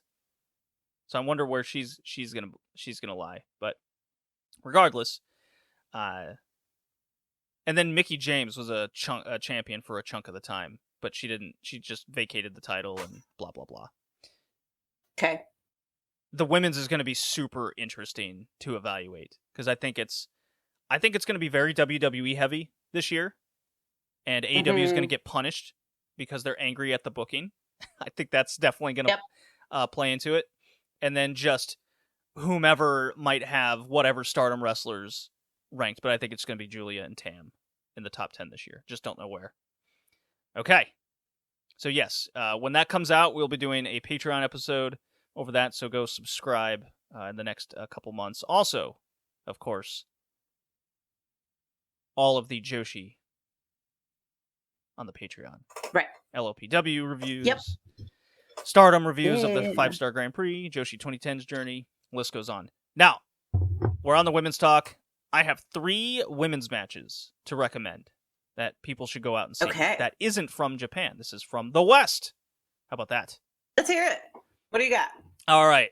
So I gave all of these matches 2 out of 3 recommendations. So, like a 3.5, 3.75 range, depending on what your feeling is. One match I was like almost a 2. I did give it a 1 in the end, but it's still like, 3.5 stars. Okay. So, Becky Lynch against Trish Stratus in their cage match was very enjoyable. Oh, okay. Okay. Becky Lynch against Tiffany Stratton from NXT this past week. I do recommend that one. Yeah, I heard that was pretty good. Yeah, Becky Lynch with the big ratings, too. Really making AEW sweat this week. Guess what? What's up? Women's wrestling draws. Oh, what? No way. TK is just throwing shit in his room. I can see it. Tony Khan just doesn't know what to do. And then Jade Cargill, Chris Statlander from upon recording last night at Rampage. That was I thought that was very good. That was a good time. Quite shocking, but Agreed. Look, Chris Statlander rules. Yeah. I think she really pulled that match together and matched up with Jade's strength. Excellent. Yeah. Yeah, I thought it was really good. So we got to talk about Jade Cargill now that I brought her name up. Let's. So the big topic this week and the last couple weeks is Jade Cargill seems to be out of contract. Heard some theories about it in a variety of sense. We'll get to that in a second, but she's seemingly done with AEW, and where she ends up next, whether it's continuing to own the softball team with Brandon Phillips, her husband, out of wrestling altogether, or go to WWE. Regardless, she's out of AEW, and I want to mention AEW's development issues, okay? Or lack thereof, okay? Okay, listening. Yep. I think Jade Cargill is a complete misstep. Besides the fact that they booked her strong, and I don't have any issue with that, it was how they managed to go on the journey with her and how they really just lack of development and trying to showcase her in any sort of matches. They never booked her against the true top stars of the company. No Britt Baker match ever happened. And the fact that they are now booking Britt Baker against Statlander as we record this night was missed. Yep. Regardless if I think the match is good or not, they missed out on quote unquote money drawing matches, right, for the women's division. Yeah, she never faced any of the former women's champions. Well, no, that's not true. She faced Nyla Rose and she had a match against Nyla, maybe. Athena. Okay. But Athena was still kind of getting established in the company. So a Jade Athena match would mean a lot more now. And they never even hinted to go in that direction. They never did Britt Baker. They never did Hikaru Shida. Right. They avoided Jamie Hayter and Tony Storm, like the true kind of Mhm. top end wrestlers. They never threw Jade in there, and instead, for the majority of the time, they threw Jade Cargill in there with wrestlers that were also very green. Anna Jay over and over again. Yeah. I like Red Yeah. Velvet, but they definitely went to that well too Mhm. many times. The list goes on. Sure. And when you look at even those names I just had with Anna Jay, Conti, we've never seen true development in the ring for these people to justify getting on TV as little or as much as they even did in the first place. And green against green doesn't really Right. develop anything. It gets them ring time, sure, but Sure. we really only saw Jade in squash matches. Yeah. She did not have a lot of competitive matches. So whether Jade herself had a limited schedule and that was up to her and it was in her contract, or AEW just didn't do it, there was certainly a missed booking opportunity there in her development and simply wrestling in general. So if we look at it from the side of AEW didn't do enough with her, that's their miss. That's their huge miss. If it's from the perspective of her schedule was limited and they had to just work around her, then I totally understand why Jade is currently leaving the company, allegedly, right? It could be just another hiatus or whatever, but in the form of this discussion, we're assuming she's gone, right? Right. Yep. If I'm approaching this that Jade has had her limitations due to her contract and how she was willing to be presented, then yes, you are paying her too much. The return isn't worth it. You can let her walk, and then in that sense, I go, okay, I'm definitely in agreement there. I still think you should have booked her with the bigger stars and even had a beater, right? Britt Baker loses all the time. Yeah. Sheeta loses all the time. Yeah. What would have been the harm then at that point? Sure. If she goes to WWE, probably a better fit anyways, but I've heard arguments where it's like, well, she's no good in the ring, and I don't know. Have you seen the people on this women's roster where Jade is not the best person in the ring, but neither is Anna Jay, neither's Conti, neither is Soraya's the champion right now, and she's arguably the worst wrestler in the entire division, right? So I do not buy this. She's not good enough to be re-signed or figure out something to do. I don't buy it for a second. Yeah. So what's your take on Jade Cargill? Just, I guess, shortly, and then we can move on. I mean, if she's done with wrestling completely,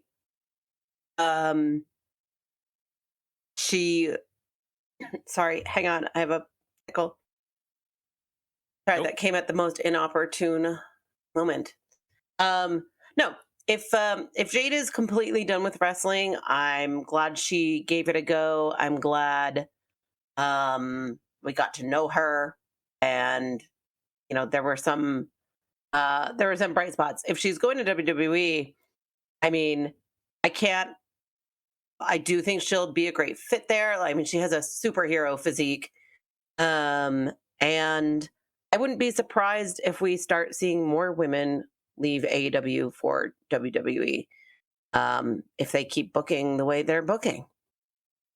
Yeah, I could see that as well. And with kind of what we feel Tony Khan and the company and how they, I can't say treat the women, that's probably not the right word, but just view women's wrestling. Yeah. I also see AEW themselves and Tony Khan just going, yeah, we're just not going to renew your contract because they just don't see the value in it. And I think that's Leva's contract go. They let Big Swole go. They let those are people I think are fine, but is Leva Bates administration wise? There certainly was a role she had. She had a role behind the scenes, so yeah, that was very surprising. But yeah, like in ring wise, I didn't like if we look at it like from sports, it's like yeah, Big Swole, she wasn't developing, she wasn't very good to begin with. Leva Bates was stunk in the ring. Is there other roles that they could have? Sure. But if Jade Cargill is, her like with how she looked and how she was presented, and maybe it's just a straight up money thing where she just wants this exorbitant amount of money because she comes from the sports world as well and the fitness world, and she could see that it's like, hey, I am money, I see myself at this value, and it could just simply be a disagreement on that, and then yeah, you just got to let someone walk. It happens in sports. I understand that as well. She doesn't need money though. Well, no one needs money, but you still want to make as much as you can. Right? I'm just like, she is independently wealthy, so or at least maybe not independently wealthy, but at least she doesn't need the money. So I don't know how much that was a factor for her. I could see it being pretty high. I don't know. With how she's presented at the company, and she could see herself at a certain level, and then it's just like, I think I'm worth more. Yeah. I can maybe negotiate somewhere else to get what I'm worth. That's a sports mentality, right? I can't argue that. Yeah. I mean, if you were, let's say, if you were a third line guy on the Avalanche, and you see yourself as putting up numbers, and or how about this, Kadri, Nazem Kadri, right? He was kind of a second, third line guy for most of his career. He goes to the Avs, he puts up first line numbers, excellent year, and the Avs are like, look, yes, you did well, but A, we can't afford your like $12 million contract. We don't see you as a $12 million guy when we got Nathan McKinnon there to pay. Right? Yeah, we're just going to have to let you go. And look, he went to the Flames. He made his money. He did I wouldn't say he's worth 12 million there either, but he put up good numbers for still on a shitty team. It could just be that Jade sees herself as a first line guy putting up those numbers, and her skill level and maybe certain other issues they got to work around. It's like, no, you're a third line person. We can't and won't give you first line type pay. That's just not feasible. I could see it being that. There's until something comes out to kind of give us more indication. And look, she could just be straight up done with wrestling. That's very possible. Right. Absolutely. She put in her couple years. She put in her time. She put Chris Statlander over strong last night. I think she did the job on the way out, and she had a couple decent feuds along the way. I think they could have done more. I don't see it as a total miss for AEW, but in terms of, I think now the conversation is the development of talents within this company, and I've come to the conclusion, Rickee, that this is a company that you shouldn't sign with until you are, well, if you want to get the money, right? But in terms of, if you're going to be a pushed commodity in this company, you got to be a finished product from day one there. Yes. Because it's just not going to be a company that's going to do enough to get you to the next level. Yep, agree with that wholeheartedly at this point. And I think that's a miss on AEW's part. I think that's a through line that they need to massively improve on. Yep. Okay. Before we go back to AEW, I just want to mention that New Japan on the Road to Destruction shows, especially the Korakuens, has had some good stuff on them. I had them on in the background at work, and so on September 8th, September 9th, there was a couple shows. They even had a little Yuji Nagata show that was nice. I've just been really into kind of background noise for New Japan, and that's been very enjoyable. Some very good 8-man tags there. Zack Sabre Jr. had a decent little TV match against Oiwa. He had, I watched the Kojima match, which was pretty good. These Road 2 series really comes across as, if you don't overexpose yourself, you can treat it as like Japanese television. Right? But what really sticks out is if you go, and I really think you should watch this. It's from September Okay. 9th. They did some building matches. It is the trios titles in New Japan, Okada, Ishii, and Tanahashi, taking on, you're not going to believe this, Tenzan, Tiger Mask, and Togi Makabe. What? Yes. So here's the story that they built up. These old fuckers are old as shit, and they're on their last leg. Can they survive to the younger crew? And it's kind of funny saying like Tanahashi and Ishii are the younger, but in this case they are. Right. And Tenzan can barely walk. Tiger Mask is a shell, and Makabe, like, he don't bump. So they're trying. He never did. No, but they're trying so hard to kind of win like the one last thing. And the story of these washed veterans trying to win something, the crowd was super into it. Now, I'm not saying it's like a 4-star plus match or anything, but it's very compelling. That's what I'm saying. Okay. And then they finished off that show with United Empire against LIJ Elimination 10-man tag, which is just classic fun. Heavily recommend that one. I went 2 out of 3 on that match. Okay. That was super fun. Okay. It was headlined with Jeff Cobb pinning Naito. Interesting. Yes. Yeah, Naito's rolling around with a self-made like contract to challenge him for Tokyo Dome because they didn't give him a briefcase or anything this year, so he made his own like goofy art thing. So I hope he makes fun of PWI for leaving him off the list. That is wild. Yeah. All right, what's your heat check on AEW post all these pay-per-views with All In and All Out happening? What's kind of stood out, or what's your thoughts as we head into the Grand Slam week that's coming up next week, and I guess Collision tonight? I'm looking forward to Collision tonight. I've actually enjoyed Collision more than Dynamite, I think, since the pay-per-views, which is weird. We got ourselves another 8-man tournament because it can't be more than 8 men. Oh my god. That'd be terrible. Oh my god. And without the rankings, how do they decide who's in these tournaments? Like, it's so ridiculous. And you can look at the brackets and know who's winning. It makes it's so frustrating. Even also, it seems like there's more direction in the company now, and now that we have a lot of these wrestlers being able to be on both shows, there's more continuity that's been building, but it's going to take a while to kind of build that like fluidity back from a show-to-show basis. Yeah. I was going to say I didn't really like feel the build towards Grand Slam, but it's not a pay-per-view, so like I don't know if I'm overselling it to myself in my head, but it hasn't been the best build to one of their biggest shows. It's their biggest television show, so yeah, between Blood and Guts and Grand Slam, that's what they've established as their 2 biggest TV shows of the year.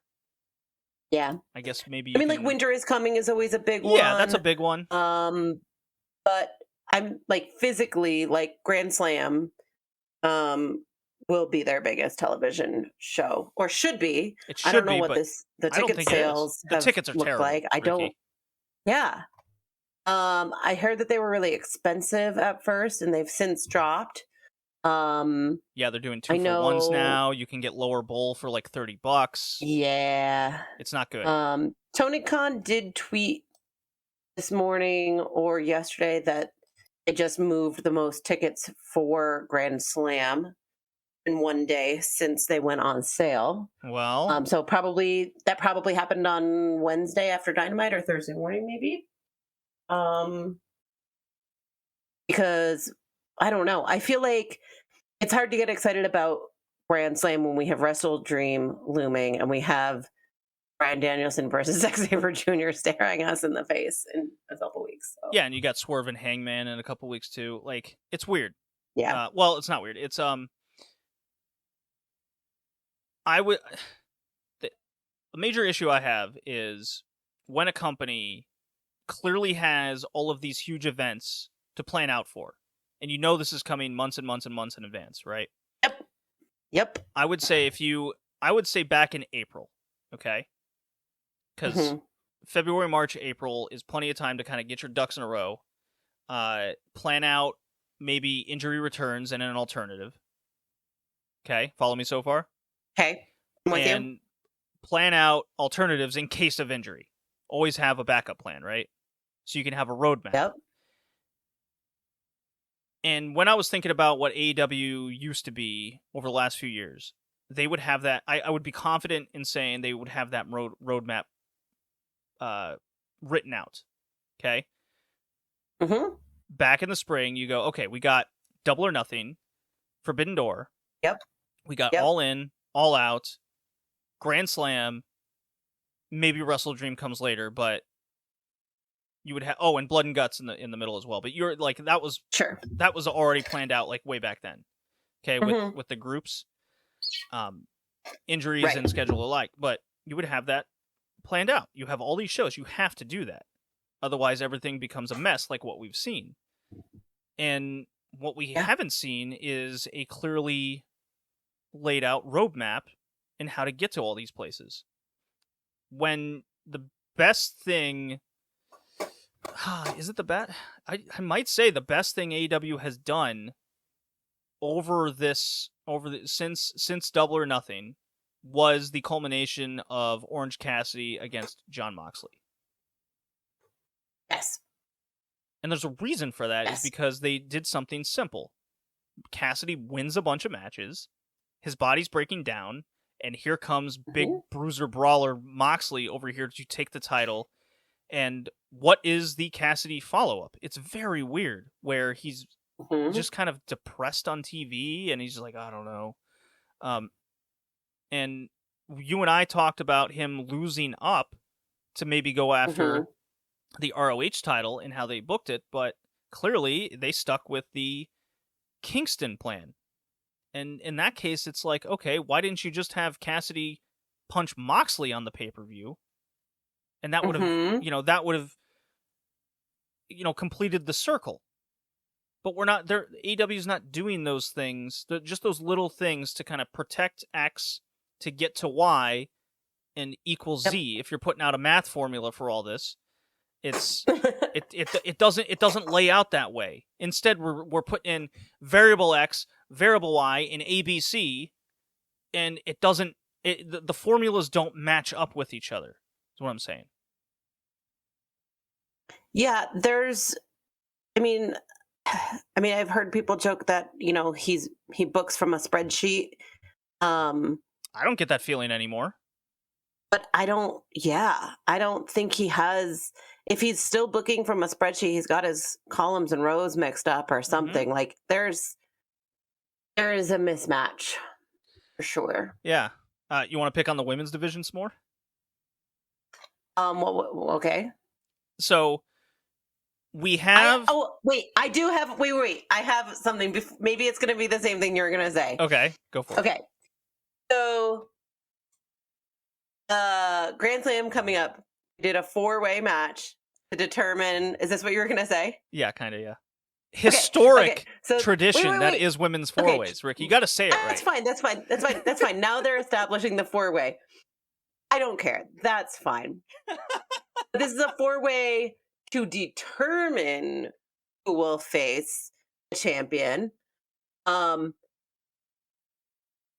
Remember last time they did this and Toni Storm got a bye and she was just in the match because she was the previous champion? Yes, I remember. Where was Shida's bye? Where's Shida's rematch? You see, Rickee, they just like making shit up when convenient now. Yeah, so that's where I was. That's my nitpick about the women's division. What is yours? Well, you look at the women's division and it's kind of a culmination of all the things kind of wrong with AEW right now. Is things like that. Yeah. Britt Baker is the one that gets pinned at the pay-per-view Or, I'm sorry, Tony Storm is the one that gets pinned at the pay-per-view. Britt Baker had it won, and yet when they run all this back, Tony Storm rolls a roll-up win again, because no one can get pinned, I guess, in the women's division. At least, right. Nyla's randomly in the match. Like, these things don't make sense. And it's just cop-out booking. It's very lazy, is how I guess is the best way to describe it. Everything that comes across as lazy and uninspiring. Yeah. And then when I say all this, we get some good stuff and good pivots every once in a while with like what they're doing with Christian. I really love. Swerve had a good bounce back segment with Hangman Page talking about if he got all those opportunities, where's Hangman Page has been, and that builds it. Like when we're getting matches like Zach and Danielson, you don't need a story with that. Everyone already knows. So it's like, okay, you don't need to devote TV time to that. Page and Swerve having TV time, you do need, and then that's two relatively bigger stars, bigger pushed commodities in the company going against each other. Someone wins, someone loses. Good. Where has that been? Samoa Joe winning a tournament is great, and he can be booked to do this, fantastically. But then you got the Roddy Strong cuck angles and him jokingly, yelling at him all the time. I don't love that stuff. It's very... I feel like I'm just going to keep going off topic here, but I think I've said my piece over AEW. As for like matches to recommend of what's been going on in AEW, talked about Jade K-Stat. I'm looking at my spreadsheet post all out here. Yeah. Roderick Strong's putting in good matches. It's just the character he's sucks. Fantastic. Yeah. I disagree. I like it. Okay, you like it. Darby loses again. I do. Even though he came off a big win at the pay-per-view, and then they're kind of rolling back Sting against Christian. I guess that's okay. I would assume, yeah. Yeah. Moxley AR Fox, Moxley Big Bill. The Moxley matches are strange to me. Okay, Very strange. I'll put it this way. Moxley Phoenix is coming up next week. Awesome match, right? Mm-hmm. Yes. Yet they were in Cincinnati this past week, and that's where they did the Big Bill match instead of Phoenix. It seems backwards. Doesn't it? I mean... Wouldn't you book the bigger match to be in the hometown of the guy? Normally, yes, but they have this giant TV show the following week, so that's really hard. We just book him in a great match both weeks. I thought the Big Bill match was good, like fun, but not like you don't watch it for quality. Kind of like it was fun. I think that's a big issue with AEW right now. None of these matches are like hitting high, and the matchups aren't hitting high as you go into them. Now, a Moxley Phoenix match does accomplish that, and we need to I think there's too much vacuum building currently, and they're too worried about stories. I know that that's a convoluted saying in itself, but hear me out.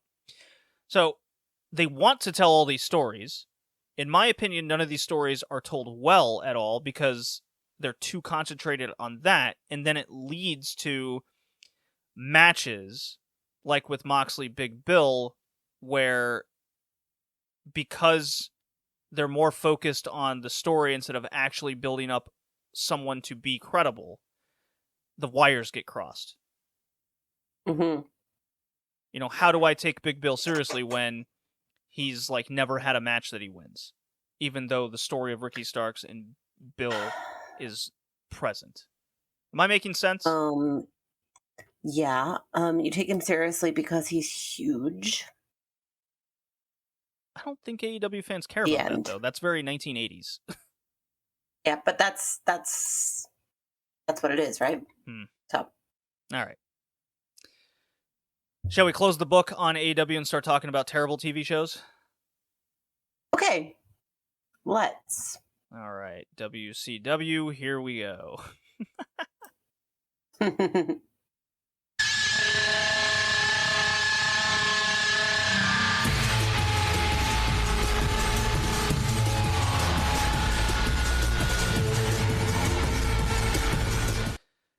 WCW Nitro. Oh, man. What's the date of this thing? January 24th, 2000, from the Staples Center in Los Angeles, California. They're telling me there's 12,000 people there. Rickee, I'm very skeptical of that number. I thought it felt pretty big. I thought it felt pretty full. I think the way it was I don't know shot, about 12,000, but right, yeah. I don't think it's 12,000. I think it's more like 6. But we're starting to see officially attendances go way down because of what has happened. So in 1998, they were without a doubt still very popular. They were still selling a lot of tickets. Because the way tickets were sold back then were kind of a year in advance. You'd have your schedule laid out of when these places are coming to you, or when the company's coming to you.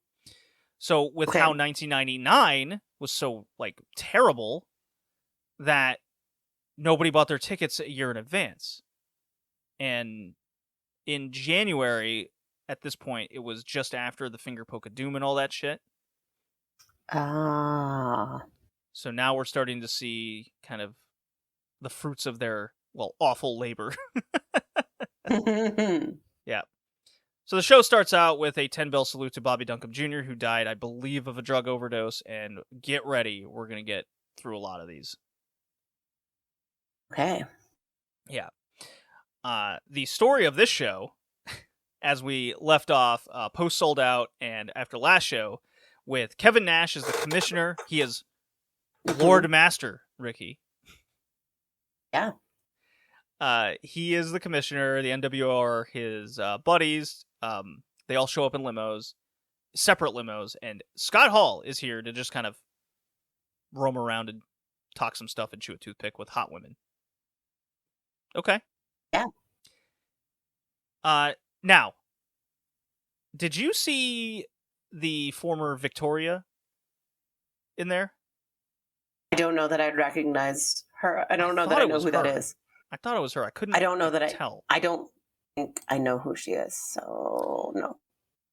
Victoria, Tara from TNA later. Anyways, I think if I just started watching wrestling. I know, but I think you might recognize a picture.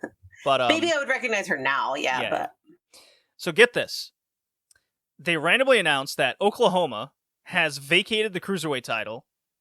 And then they further announce that tonight it's going to be Kevin Nash, Mr. Commissioner, booking himself in a title match against Sid Vicious for the vacant world title, even though last week he's like, I'll let you know. Well, he didn't let us know. No, he did not.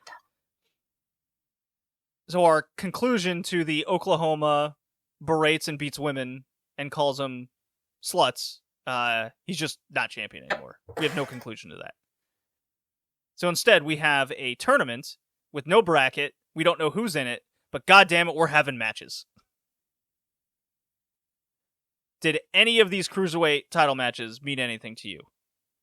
Or stand out? I thought the No,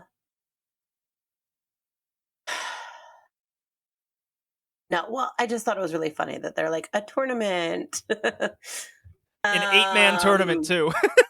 Nonetheless. Yeah, I know. I didn't know who Psychosis's opponent was, Kaz Hayashi. Yeah. But I thought that was okay. I thought the match was okay. It ended with a roll up, so that was dumb. But I thought the match was okay. Yeah, so they said the finals are going to be at Super Brawl. I think that's 2 Nitros from now. Because it's mid-February, I believe. Or it could be, next week could be the go-home show. I'm not sure. Kind of irrelevant for us to truly care about WCW's schedule in 2000 since every show is, pretty bad. But Here's the thing that they've done. They're doing a lot now.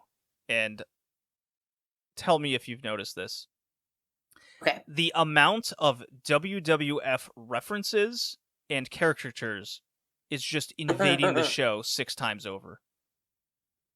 Yeah. We start the show with Juventud doing the entire Rock shtick. Oh, I didn't know what that was. Yeah, he's doing the Rock. He's getting on the Yeah, see, I turnbuckle. didn't. He's smelling the crowd. He's saying, "If you Yeah. smell what the juice is cooking." I missed that. I would have known what that was. Yeah, But I missed it. He's mocking the Raw. He's doing the people's elbow. You have Finley and Brian Knobbs in the camo pants, being the hardcore warriors. They're essentially the Dudley Boys. You can tell they're even trying to do all their moves. Gotcha. You got Buzzkill being mock Road Dog. Like seemingly every single popular act that's on WWF, they're doing a caricature of it. Like they're making a jobber or like lower end mid carder mock them on TV. So we got Oklahoma being Jim Ross. You know, the list goes on. Now it's just everywhere on this show.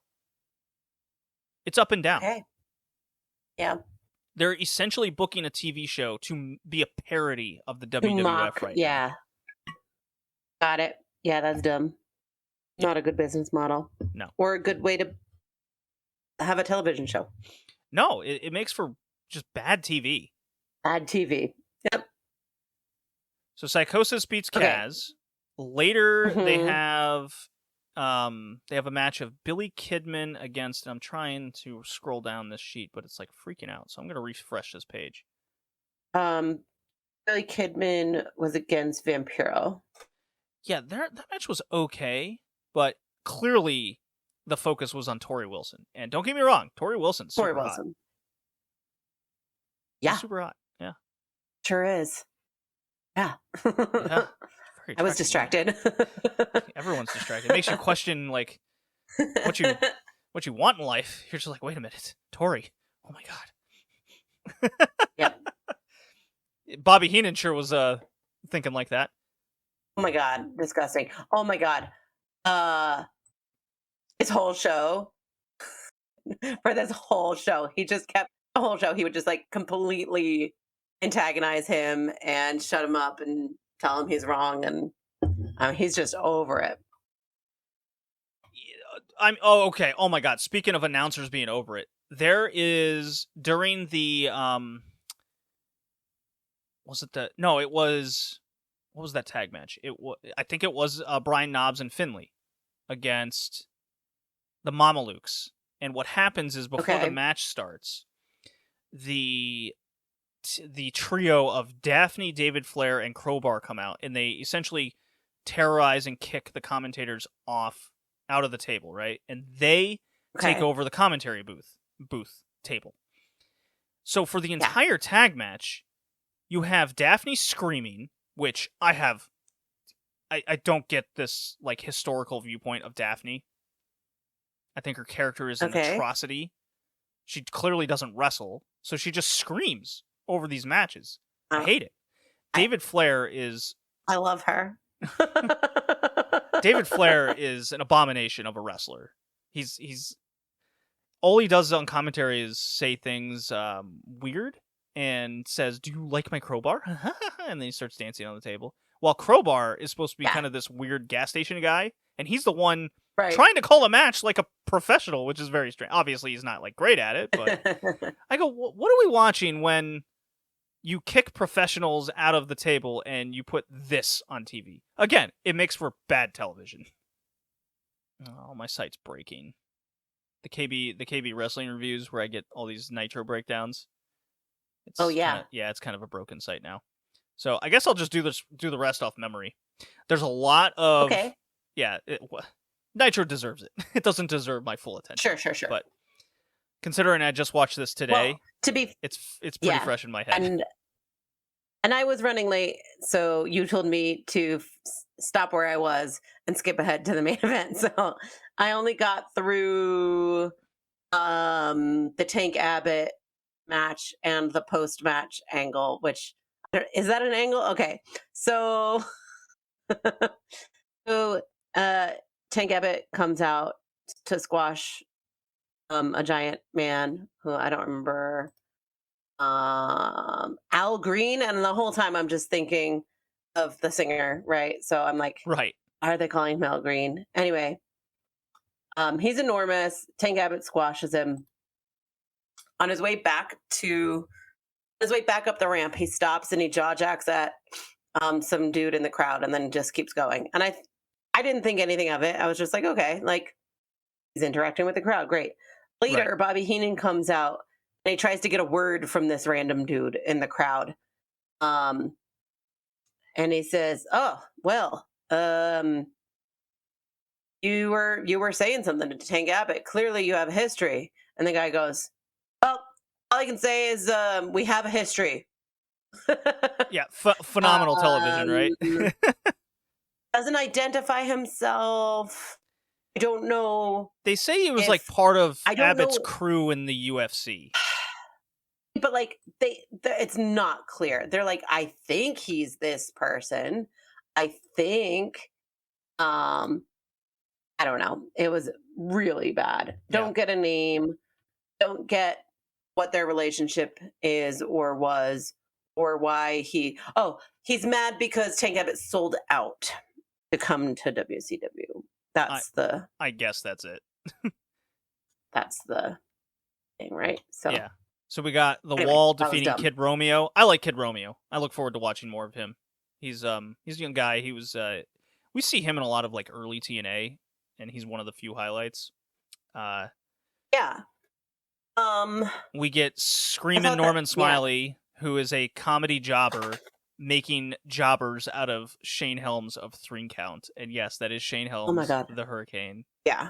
Chokes him out. I'm like cross-eyed watching a jobber beat up a jobber, making him a lesser jobber. Yep.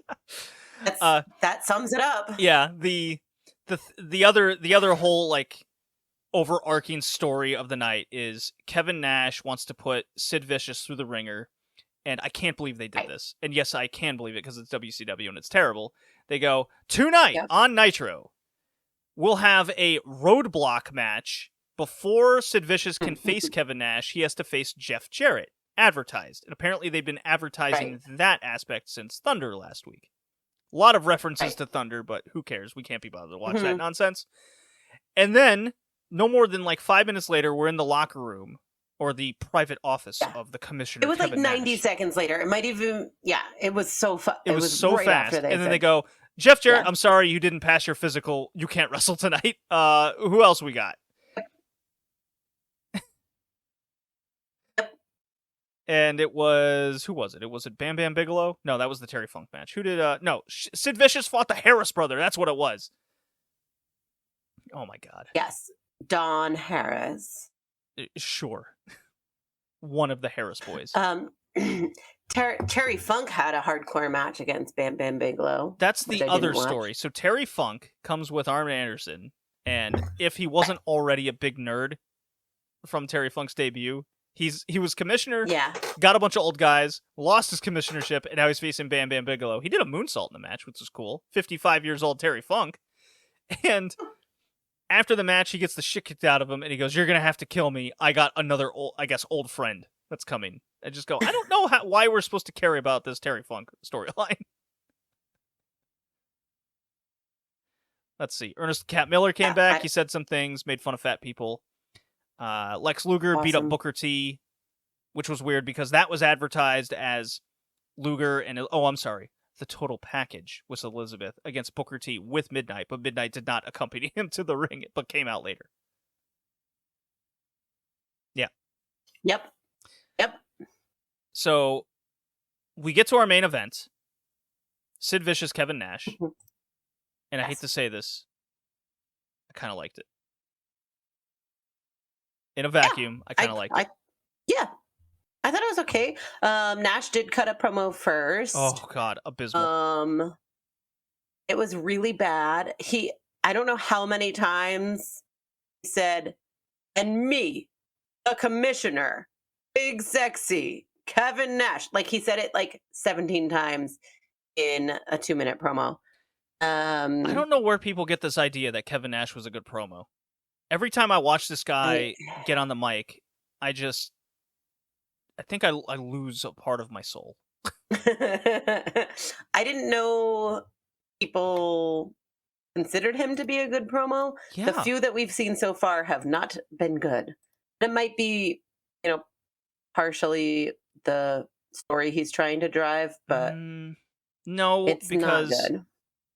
like Kevin Nash's whole shtick on the mic is he Yeah. can throw out a one-liner in a 15-minute speech and people only remember the one-liner instead of just remembering how bad and boring all of his promos are. Yeah. Yeah. Anyways. But yeah, like you said, not a whole lot happened on this show. Not a lot got driven forward.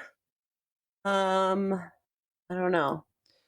I will say this, I don't know where anything goes next. Yeah. Besides the fact that every single match has a ref bump, title belt shots, weird chair shots that aren't timed properly. Shout out Brian Knobbs. Mm-hmm. When it came to the Vicious Kevin Nash match, if that was the only thing that was on the show like that, it would have come across better. Yeah, so it ended with a ref bump, a run-in from Jeff Jarrett.